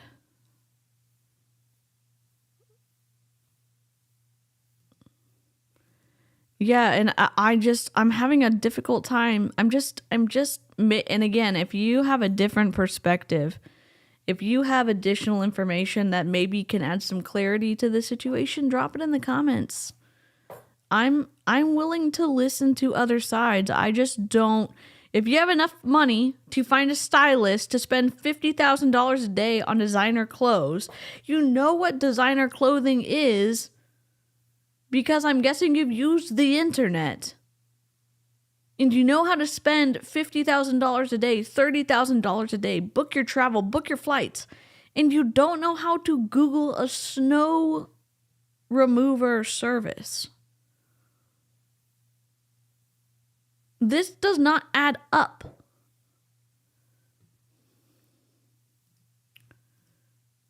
Not knowing what to do with this money. And I'm like, well, I don't want to buy a Lamborghini, although I can put it on a credit card, but if it will look good, but then that's very irresponsible to just buy a Lamborghini when I don't drive it and I'm not even in Toronto anytime. Yeah. So it's like all those like thoughts, and I was just like battling. So I would spend every single dollar because I'm like, I just don't deserve it. And all those people are looking up to me, and money comes to me so easily that it would stress me. Do you feel like, because I know you said you came from a like really Money would just come so easily to me that it would stress me? What are we listening to? What is happening right now? Money would just come so easily to me that it would stress me out. You know, I think most people on the planet would be okay with that stress. You know what I'm saying? I'm just confused. I'm so confused. household. Do you feel like that has had any effect on like when you got money, you're just spending it because you didn't have to ask anybody? You know what I mean? Like, do you feel like how has your childhood created traumas in today's, and how have you fixed it? Or work towards it, of course. We always gonna have trauma now. Yeah, no, a lot of trauma. That's probably true. Like, I just felt like I can just get anything and I'm never restricted. But again, back home, my dad had this thing where he's like, if you can't pick one, just buy two. So it wasn't. Daddy have money. Well, you know, Saudi is way cheaper than America and Canada, but it's like, okay, well, if I can't choose one chip, I can buy two. And that was like the biggest worry when I was younger. But yes, I did spend a lot of money because I was like, I can just spend it. It's my money. I can do anything with it. And I would buy literally the stupidest things ever. And it's like, because I can just spend it. Another like trauma that came from like childhood was like not really living life.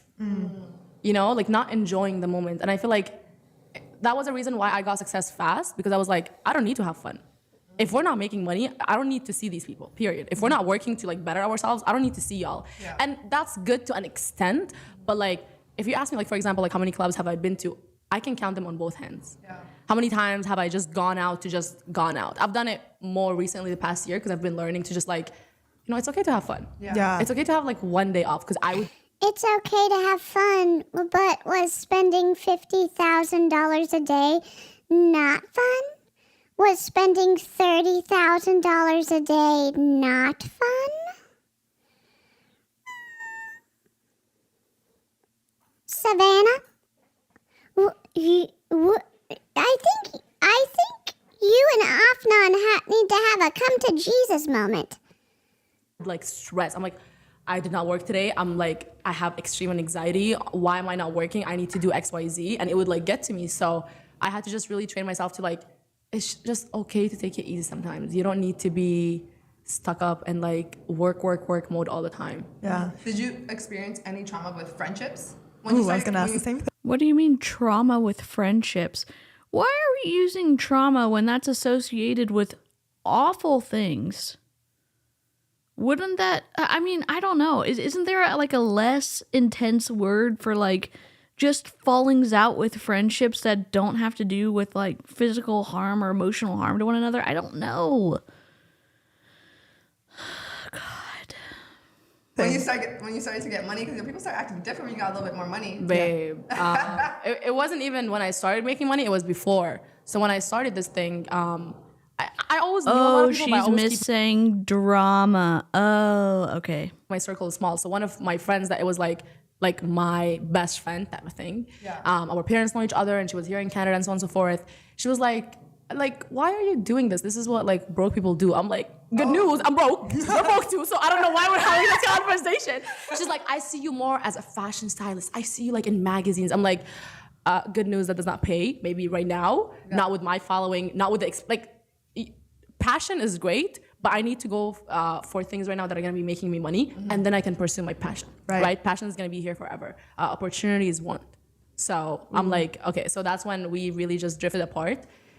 She had a rich dad, so I understand. Like, she never really had to like struggle, support a family or anything. Yeah. I had to. So I had to like, I didn't cut her off. Well, technically I did, but we just drifted apart because I was just so focused on this business and like being surrounded by people that are doing the same thing that I'm doing. You mean you just had a difference of opinion and you stopped talking to each other? What is traumatic about that? I've had friendships that have ended,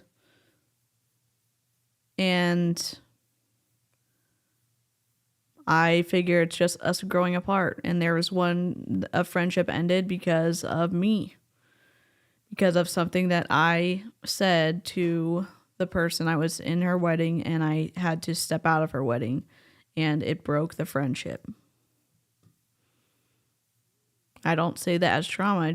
I made a decision, and it hurt her for me to be honest about something, and we were never able to reconcile.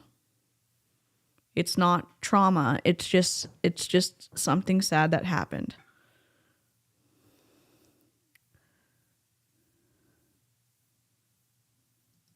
Yep.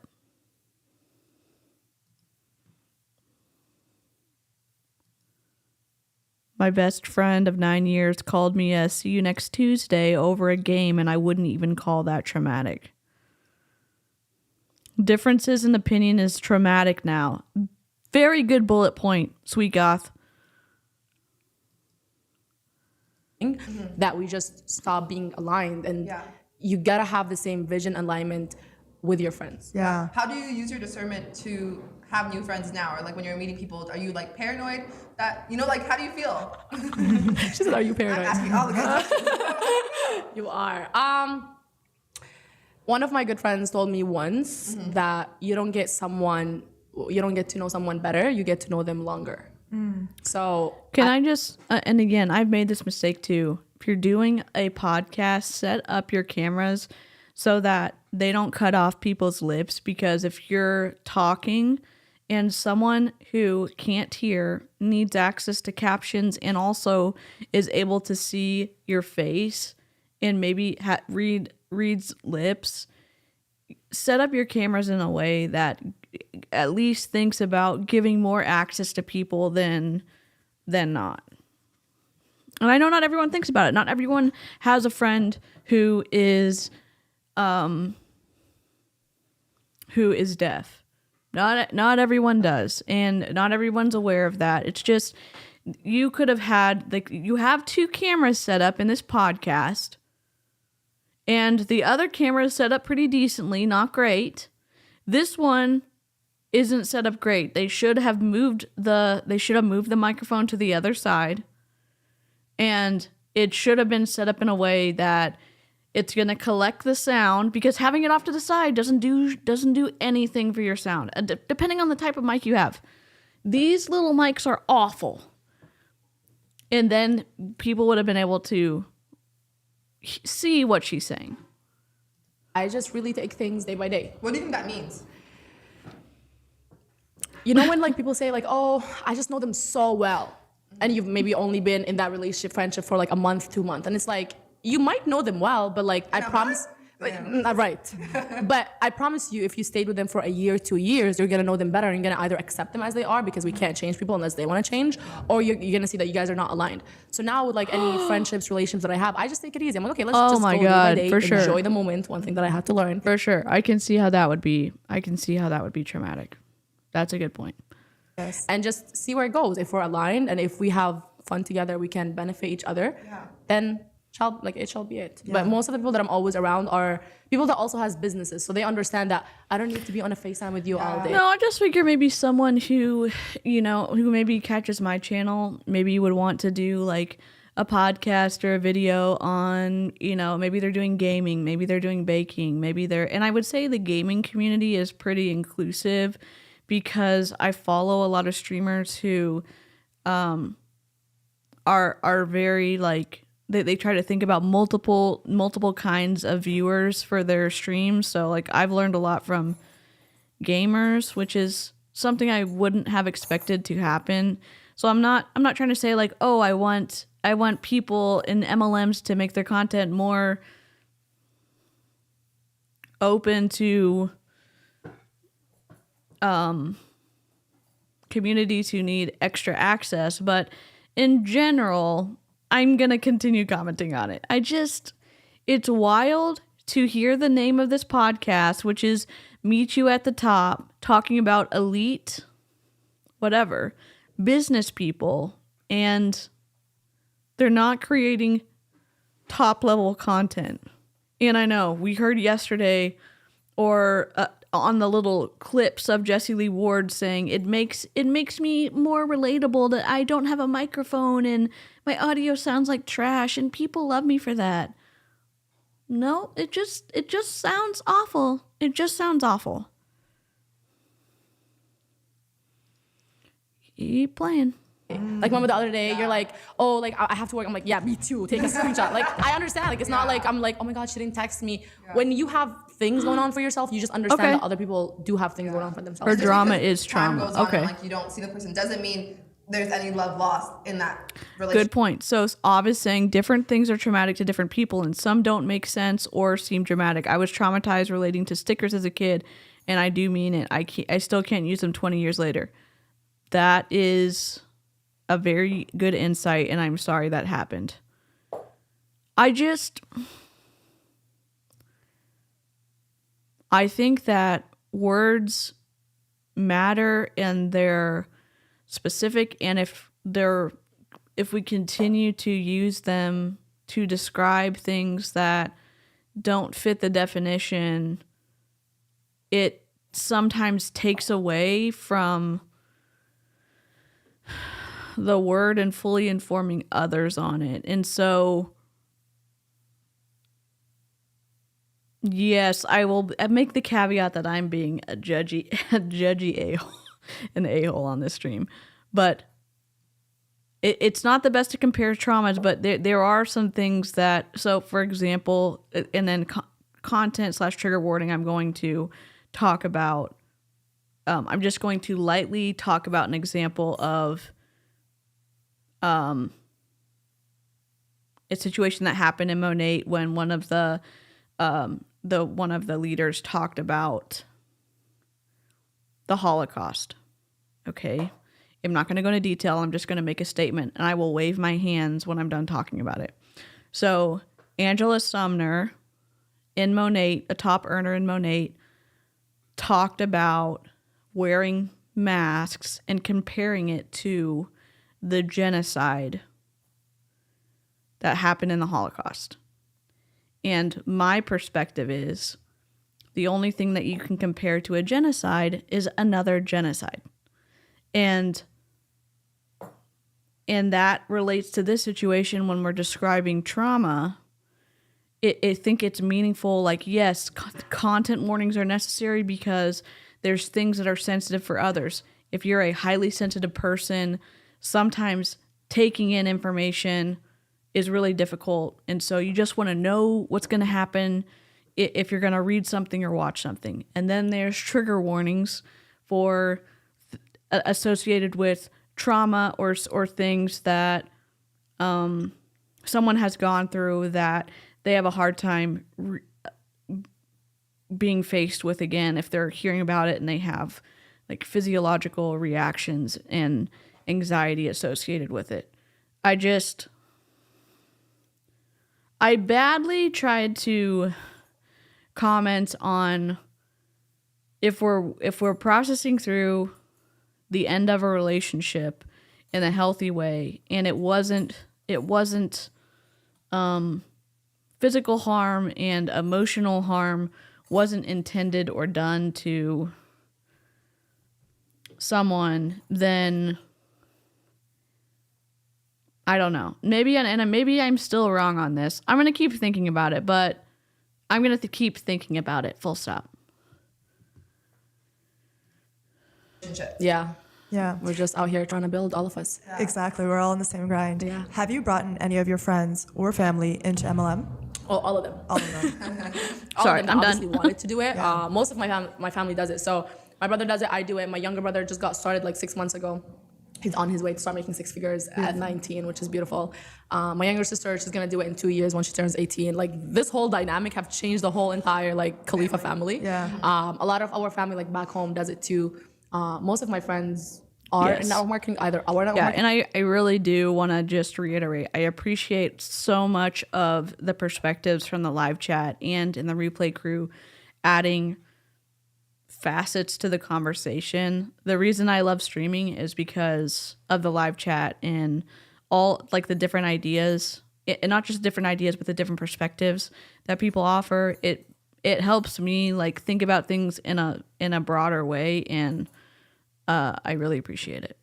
Or other network marketing. I just think it's a really, really dope prerequisite to any business. Yeah. It will just give you that shortcut that you need. Yeah. Now, what about those that don't make money from MLM? Or why do you think that is? Why are there people that make such a impactful amount, such as yourself and your family, and then there's those that are struggling? They're trying to pay the subscriptions or trying to. That's a good question.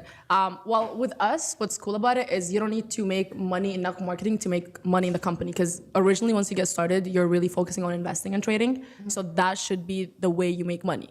And then the network marketing is more like sharing it with people. Now, some people will take longer to make money in network marketing because you gotta build credibility. If in your past life you were in...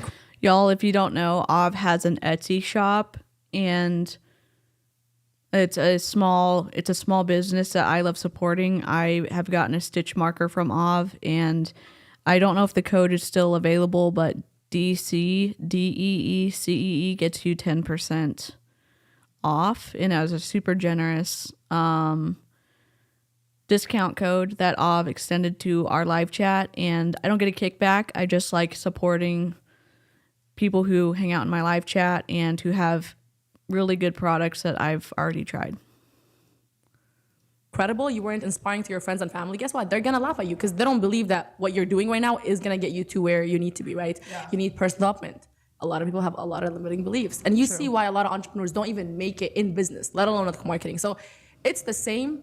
I feel like anyone can be successful in network marketing if they just really take the time to work on themselves. Yeah. And yeah, I've seen people that make money maybe in 3 years, other in a month, in 6 months. It's just the standard usually, if you do it for 3 to 6 years, like consistently, and you really build yourself, you should be making 6 figures. Yeah. Now, because I mean, you have a great Instagram following. How did you achieve that? Was this before MLM, after? I was after. Really? So that's what were you at before? I had like 2,000 followers. Okay. And probably 1,000. In 2016? No, like in 20. When did I start? 2019 when I started. And probably 1,000 of them were fake as well. You know, you could buy it for like $1 back then. She bought $1,000 worth of followers back then. Oh, you know, if you've ever wondered if people are buying their followers, listen to what AFNAN just said. I'll just rewind it. I know, I'm taking too long. Followers for $1. You can't do that anymore. I think Instagram like blocks you or like reports your account. But I still know a couple of fake accounts. Yeah, literally. Yeah, so one thing that network marketing usually teaches, well, our network marketing teaches is social media. So we literally have calls on how to go viral, on how to build social media, how to increase your engagement. Like we train on social media. So again, hence why it's really a good prerequisite to any business, because I know if I, let's say, stop doing network marketing, I can build any business. I can build a cupcake shop. Matter of fact, I can become a realtor. I can become a realtor and I can, you know, be very successful. Because of all I have before. We can, here, let's see. Let me just log into Social Blade real quick. I want to log in.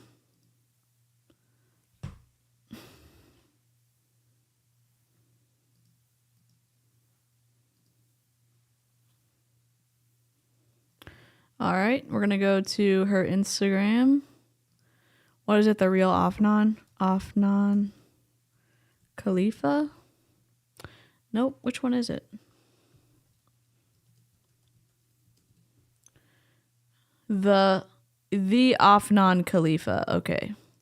I'll put it on the screen in a second. The AFNAN Khalifa. Oh, shoot. She's losing a chunk. Let's see. Let's go over here. We'll go to Safari. Can we... Why are we so... I'm sorry, I'm trying to figure this out.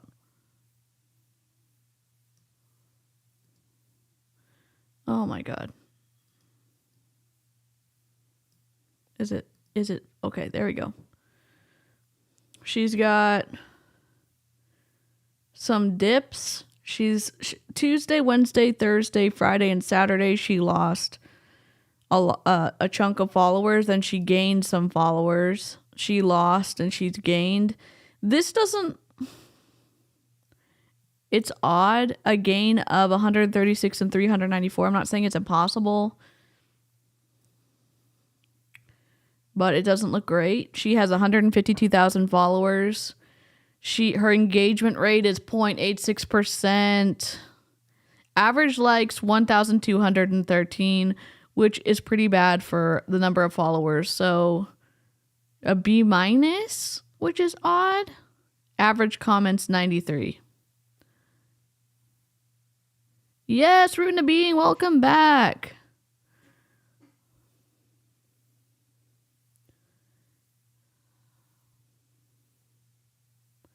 So this is a free thing that you can log into.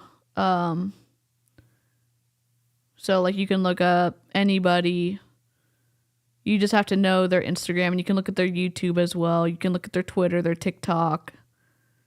And it's mostly just like information if they are actually having real engagement, which debatable. Things that I've learned, all the skills that I have. Yeah. But yeah, I've went viral a lot of times on TikTok and Instagram. And obviously, connecting with people and so on and so forth. Yeah. What's the key to going viral? Give me like 2 or 3 points. You gotta be controversial. Oh, You gotta be controversial. Alfie. No, you don't. Believe in what you're saying to be controversial, or do you just to be controversial? Sometimes. No, you don't. Literally a lie. Literally a lie. Literally a lie. You don't have to be controversial. Do you know how many bunny videos have gone viral? How controversial is a rabbit? Not at all. How controversial is a floof? A dog? A cat? A chinchilla? Not at all. You know how many times a little chinchilla holding stuff has gone viral? So many times. Not controversial. Why are we listening to AFNAN with her awful advice? It can be a very like a neutral thing, but it's how you say it.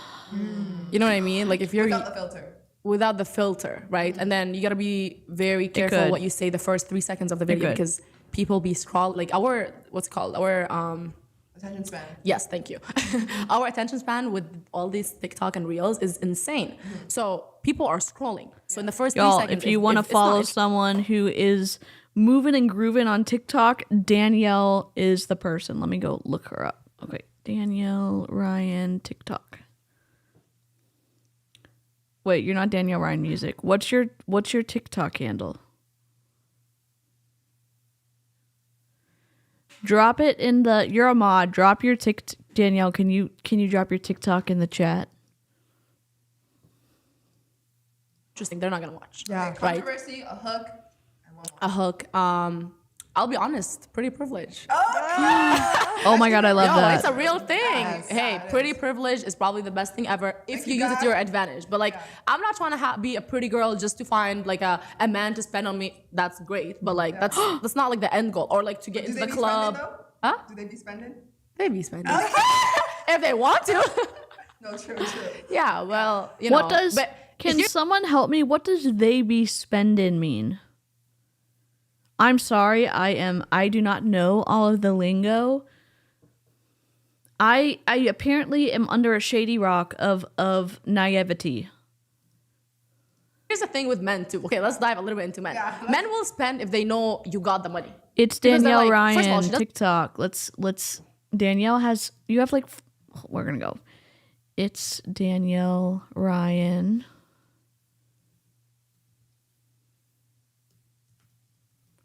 Let's see. Oh, look at all these. Okay. Small business. Small biz tips. 43.5 thousand followers of all real people. Listen.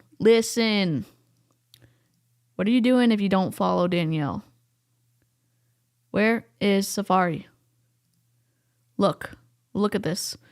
43.5 thousand followers, 250,500 likes. Look at all of these great videos. Consistency. We love it. Value. You want to follow someone awesome? Follow Danielle. Go back to Chrome. There we go. Doesn't need my money. She clearly has her own money. So it's not like you're like begging for a purse or like begging for shoes. Right. They just want to like reward you, of course, like if you're a good woman. But men Reward you if you're a good woman? Oh. Okay. Got it. Oh my gosh, Eloise, you should do it. Oh my God. Y'all, drop a 1. Drop a 1 in the chat if you want our friendly resident pharmacist on TikTok. do spend in exchange for something else as well. I feel like. 100%. That's modern Yeah, that's prostitution, but we're not gonna get into that. You guys want that for free, okay? Without the purse. They don't do that no more.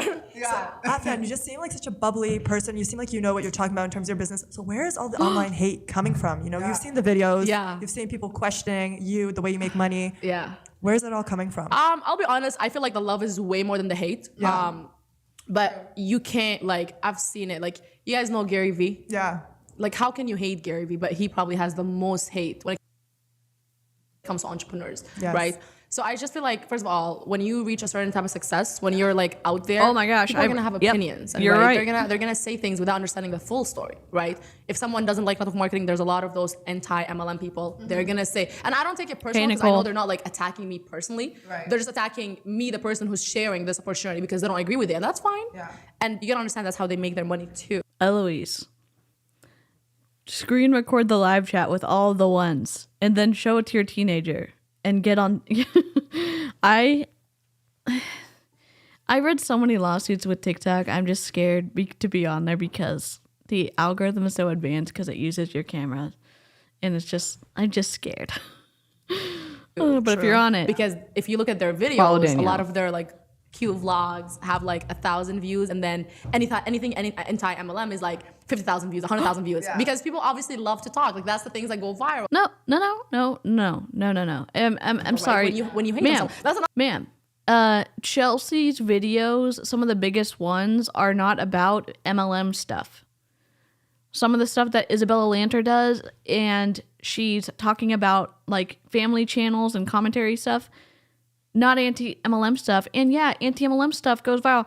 And just because you're making anti-MLM content does not mean that your video is guaranteed to get views. So the people who have great production value, Isabella, Deanna, Chelsea, Julie Joe, Aaron. I'm just trying to think of accounts above 10,000. Because Chelsea just hit 100,000. Who else? And there's so many people. I know everyone's going to be like, what about this person? It doesn't mean oh my gosh, I'm going to make a video about WFAB. The video is not guaranteed to get any views on it. Oh, we're going to make a video about AFNAN Khalifa. No guarantee. Even Jessie Lee Ward, you can make a video on her and get under 100 views. It's about it's a multifaceted thing. And it's not just, oh my gosh, anti-MLM, and of course your video is going to get traction. No. Another point. If you spread hate, you'll get viral. I don't hate AFNAN. I don't like deceptive income claims, and I don't like deceptive recruiting practices, and I don't like deceptive health claims. I don't like scams. That's another point. Let's be real. It's real. People want drama. People love drama. People love like Yes. But yeah, I feel like that's Great really point. what Savannah, bringing us back to the logic. You also need to have over 1,000 subs to monetize your anti-MLM videos in the first place, and you have to have at least 4,000 watch hours, and then you apply, and then YouTube approves you. So even if one of your videos, when you had under 1,000 subs, let's say it goes viral, let's say it gets 100,000 views, and you're not monetized, you don't get paid for any of it. If no one decides to follow you when you make a video and you don't meet those two requirements, you're not going to get paid. People don't just get paid. Yes, Savannah.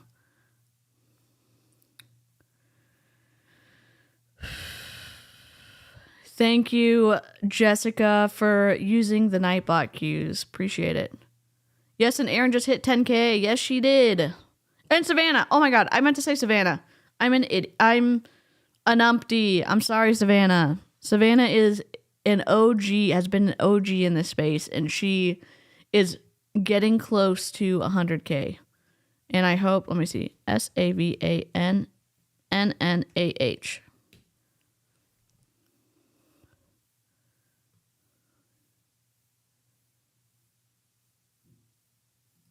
Here's Savannah's channel.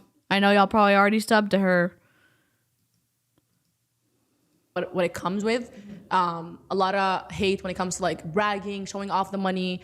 But if it's an NFL player showing off his home, his cars, then that's acceptable. Yeah. But a Middle Eastern girl, a woman in our society, doing something that maybe is not so normalized in our culture yet, then that gets hate. No. You using deceptive recruiting practices and understanding the limitations that the FTC has put on making claims about what you can make in multi-level marketing, and then you stepping outside of those boundaries to do whatever you want to recruit people, that is the issue. Not you showing your luxurious lifestyle, because that, guess what, is a claim. That's the issue, AFNAN. Good point. Good point. Oh, I'm just gonna nod and say good point. No. Dive into a little bit of the, love aspect. No, you're not. Listen. If you don't follow Savannah, look for a Pop-Tart sighting in her videos. It's worth it. And she also has Young Living's number. They have her on their radar. And if you haven't seen the drama with it, you should go check out Savannah's channel. She's not a loser. Alfie, you can start us off with that. I have my man on my screen.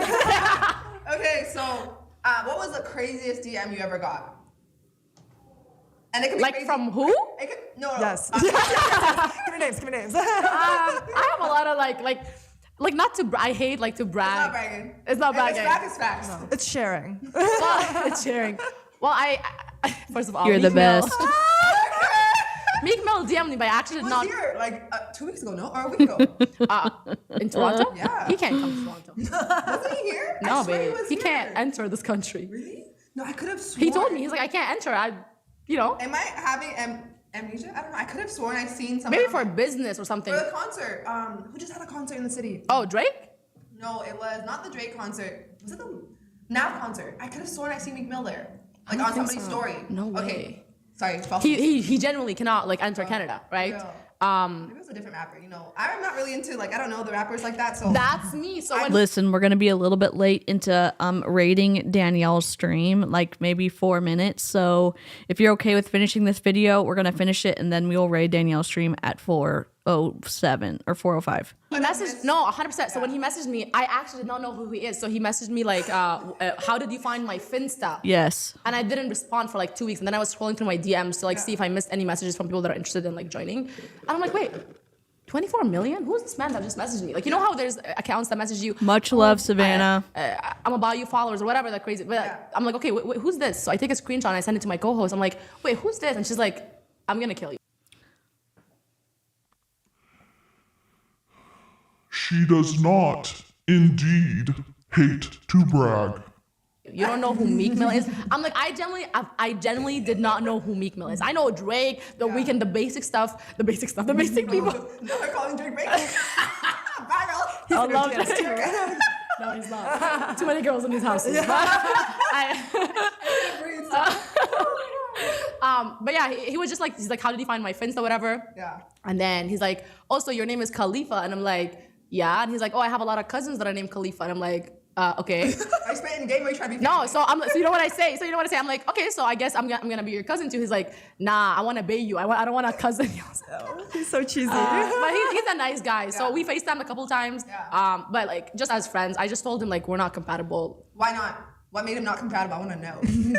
No, you don't want to know. I don't know. That's not the type of, usually, I like entrepreneurs, I'll be honest. Yeah. No, I feel like And then when I told him, you want a loyal man, right? well, nothing against him. He's a really great guy. I actually asked him to rap at one of our events soon. Cool. And then he asked me for a crazy price. I'm like, boy. How about a hug? No, so. That's the universe talking. Well, Why? Why did we not cut this out of the video? Look right here. Hers is about to fall off. Do you see my mouse on the screen? Look right here. Her clamp is about to fall off the table. Oh my God. If you want a good microphone stand, 𝐔𝐃𝐃𝐄 is the best. It's like a low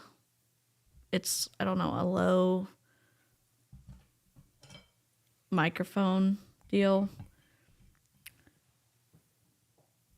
And normally I have it done to the back the back of my desk when I was living at my house, but I have it next to me right now. Oh my gosh, come on. There we go. We'll fix it. Here. Megan, you got the combo. Cut this out. Here, I got it.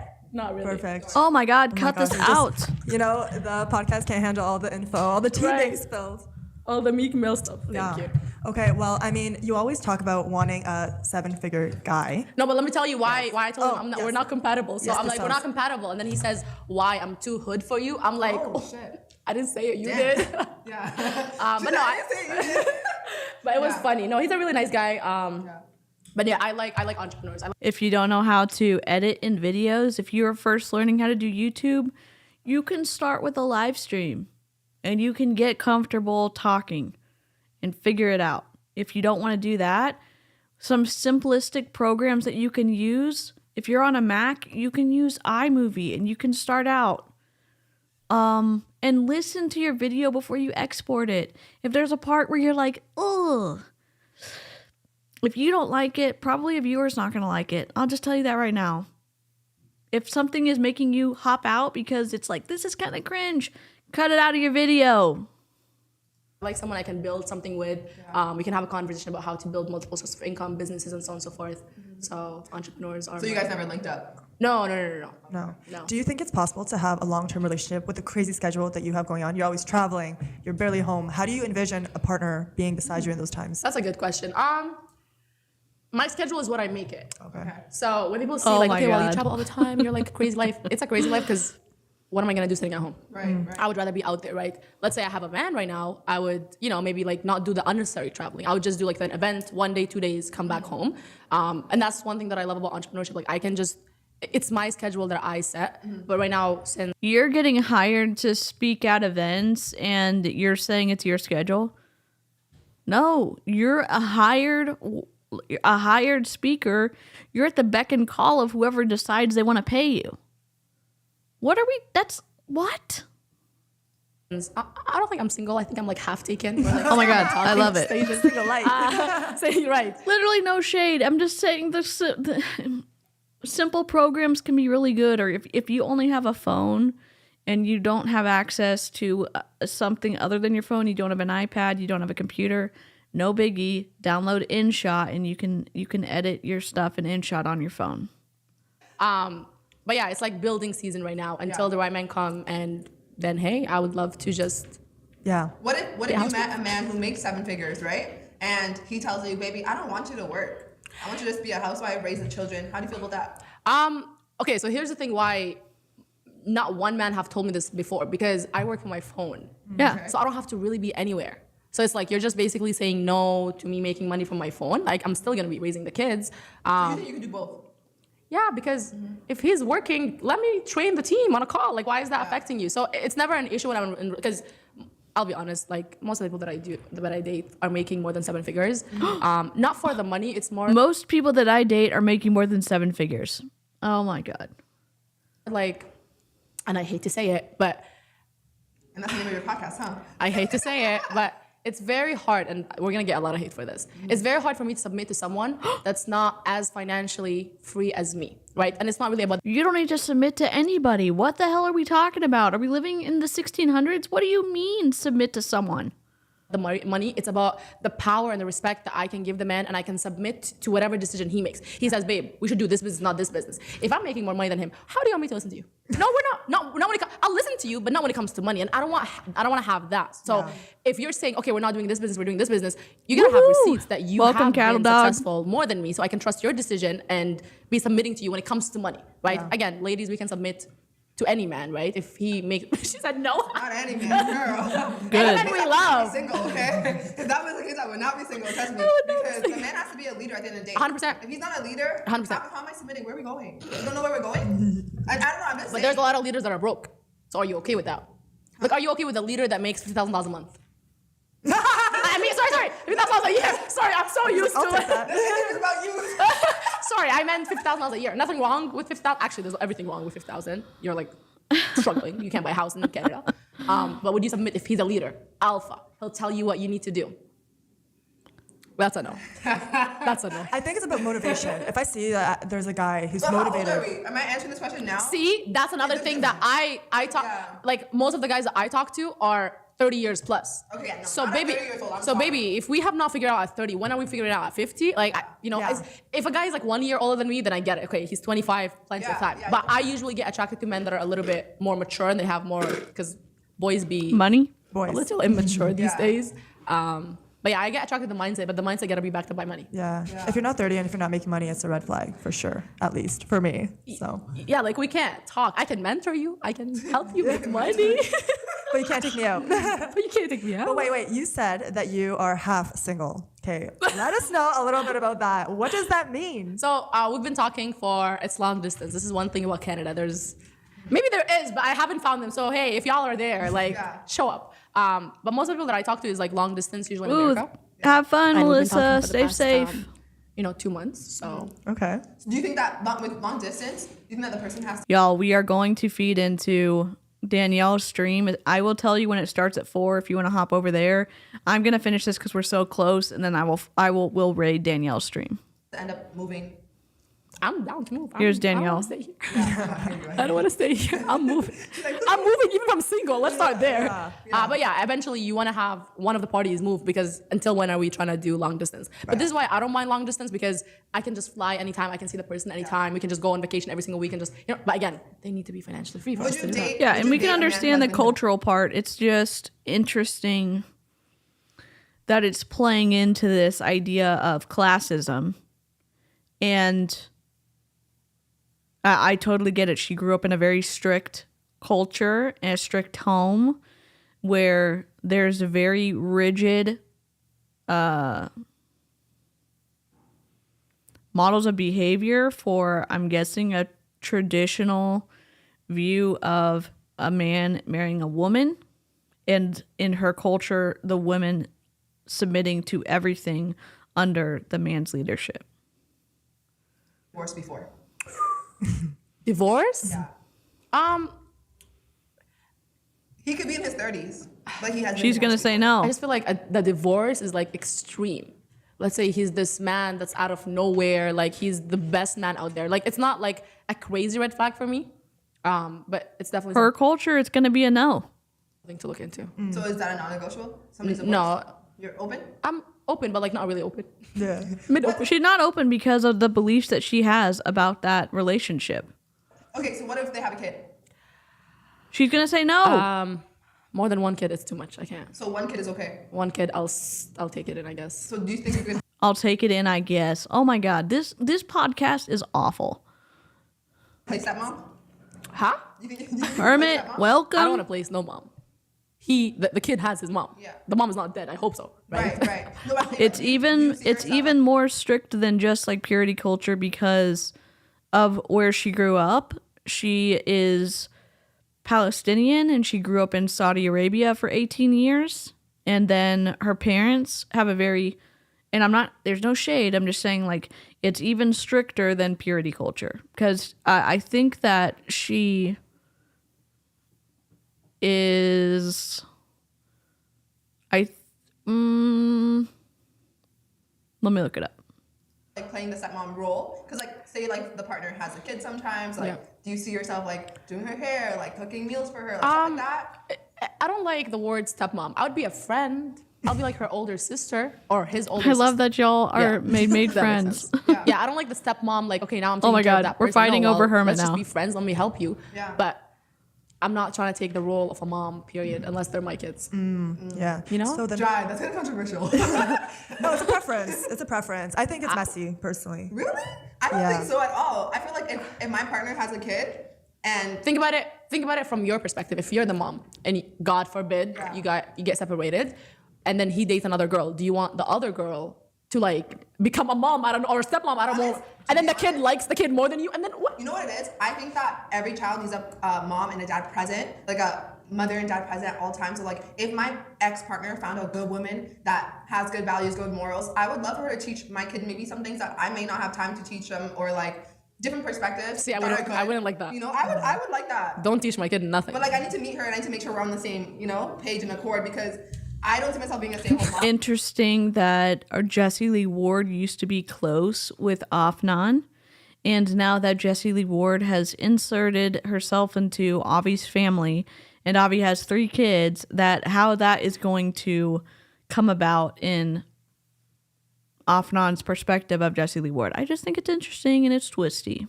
No, for real. Guys, for real. Alfie's possessive. Yeah, right. Let me To meet be in you. that position, she'd be like, bitch. Okay, it's 4:01. I'm gonna come for you and I will pull up. But I'm Danielle's stream has started, so go over there. We are going to feed into it. I'm just going to finish this. We have like a few minutes left. But I think it's good. I think I would want the person, like for example, if they're dating somebody who has no nurturing aspect to them at all, I would be like, why is this woman even hanging out with my kid? You know what I mean? Yeah, but if your ex decided on that woman, you have to make peace with that's the woman that's going to be beside your child and teaching it, right? That's true. What are you going to do? Pop their tires? That's something I would do. Yeah, let me pop their tire real quick. Yeah, like that's how I think about it. It's like I don't want no one to be my. Again, this is I think it's I don't think there's a right or wrong. I think it's just personal preference. No, for sure. My parents are still together, so I'll be honest. I don't really know Bye, until Rob. I get into a situation like that. True. But I just feel like I would rather me raise my kid, and you can just be their friend, their best friend. You can do their hair and cook for them, like it's not a big deal. But like, don't be changing their values and beliefs that I'm instilling in No, them. for sure, 100%. Okay, so what's something that you think is more important than money? Or is money your number one? No. Money comes and goes. I think time and relationships. Yeah. So, Afnan, what is your perfect partner? What do you look for in a man? He doesn't exist. He doesn't exist. Too much requirements. I'll be honest with you, like, it's not really crazy. I just love being reassured, loved properly, respected, and taught all the time. Like, I love someone that can teach me things. If these 4 are there, then everything else does not matter. Of course, he can't be like ugly, not fit, like 5'3", like you know what I mean, the basic stuff, right? I'm 5'7", he gotta be taller than me, period. I gotta be able to open my eyes and look at him, and we gotta be able to have like good-looking kids. I ain't trying to have ugly kids. You know, again, I'm not trying to date like the next Good model out night. there. I don't care about that, but it's like good-looking, good morals, reassured, loved, respected, and yeah. Okay, so before we close out, we want to know if you were not doing network marketing, what would you be doing? Like if all that just came to an end today, what would be your next move? That's a good question. I feel like I would do like something with like social media, brand deals. I would go like that, definitely heavy on that. I always wanted to be an actor, so that's my next move actually. And you've been in something, Oh no? my God. It was more like a reality episode. It's not like really. It's like almost, I felt like a celebrity for a day. That's for sure. I'm like, oh, this is really nice. But yeah. Okay, cool. And what's one piece of advice you can give our viewers and listeners? It can be anything. I just always like, this is what motivates me, right? Or this is what disciplines me, because I don't think motivation exists. We're really all dying one day. Like genuinely, you just never know when that day that you're gonna die. I actually have it on my screen as well. Oh you know how my you can God. change, like screens. So when you go to your parents' house, you change my man's picture. Yo, that's so funny. Wait, so they don't know about Sorry, it? I'm trying to get Danielle to let me redirect her. Hold on. Danielle, I'm gonna just keep playing. Just talk amongst yourselves. Well, it's 2 months. No one knows Yeah, about okay, it. it's fresh, it's Are fresh. your Yeah. parents open to you dating any culture? Sounds Yeah, great. it's more like morals and like religion versus culture. Ooh, so what's your religion if you don't mind me asking? I'm Muslim. So if he's not Muslim, what happened? I don't know what happens. We shall find out. Can you come back on the podcast? Part two. So this is what I have. Whatever it is, go after it. We're not here for long. And I just really live by this because like we're really not here for long. So it's like, what am I scared for? What am I so scared for being judged? I want to be happy genuinely, not happy for people. Or not even living for people. Hi, So, Rebecca. You know, whatever your goals, your dreams, you want to make a lot of money, just don't wait on no government, family, husband, wife to make it happen for you. You just go ahead and make it. There's so many opportunities in this world. There's so many courses, coaches, books, podcasts that you can learn from to actually better yourself. And you're never going to get somewhere if you don't start. Yeah, amen. And do you have any events coming up that you can share with our viewers? and Yes, listeners? the event that y'all are coming to. So we actually have an event in Toronto, April 28th. It's gonna be around like 7 p.m. We're gonna be actually talking all about crypto, investing, financial literacy. So it'll be very, very dope. You're gonna be networking with a lot of people. It's gonna be like anywhere, we're still obviously selling tickets, but it's anywhere from like 500 to 1,000 people. So you're gonna get to see all the entrepreneurs in Toronto. So it's always good to network, always good to be re-inspired. So yeah, April 28th, link is gonna be in my bio to get your tickets. Just We'll put it below too. yeah, and just use discount code AFNAN25 to get like half off. Okay, cool. And sorry, I just slipped my mind. It's good. It's been a good podcast, and we want to thank you so much. You've been so real and like an open book. I love you it. Really have. Oh, I wanted to say, it slipped my mind. I wanted to give you a compliment because when I met you at the Earn Your Leisure after party. Yeah. You pulled up by yourself. And that's something that I would do, and I respect anyone who's willing to pull up by themselves. Obviously, new people there. Yeah. What I will say is your online persona and how bubbly and you are online, you're the same in person because that's how we connected. And Yeah. I respect that about you because a lot of women that I see online, I meet them in person, it's like, who are you fooling? They're fake. Yeah. So I will commend you on that. Like online, you're the same person in person, and I respect that a lot. I love that. Amazing. I love being in Elfie's close friends. Yo, if you're not my close friends, DM her right now. It's interesting. It's an interesting side of Those Instagram. rants are like, damn. Who are you? No, I appreciate it. Afnan, where can the people and the listeners find you online? Instagram, the AFNAN Khalifa. That's really like the main. We're working on a website soon, but until then, Instagram is our go-to. Amazing. Alfie, close us off. It is. Okay, that's it. Okay. We're gonna fake redirect over to Danielle because my permissions are not. Oh my gosh, my little Addy machine is in the corner. We're gonna redirect to Danielle. I'm going to put her link.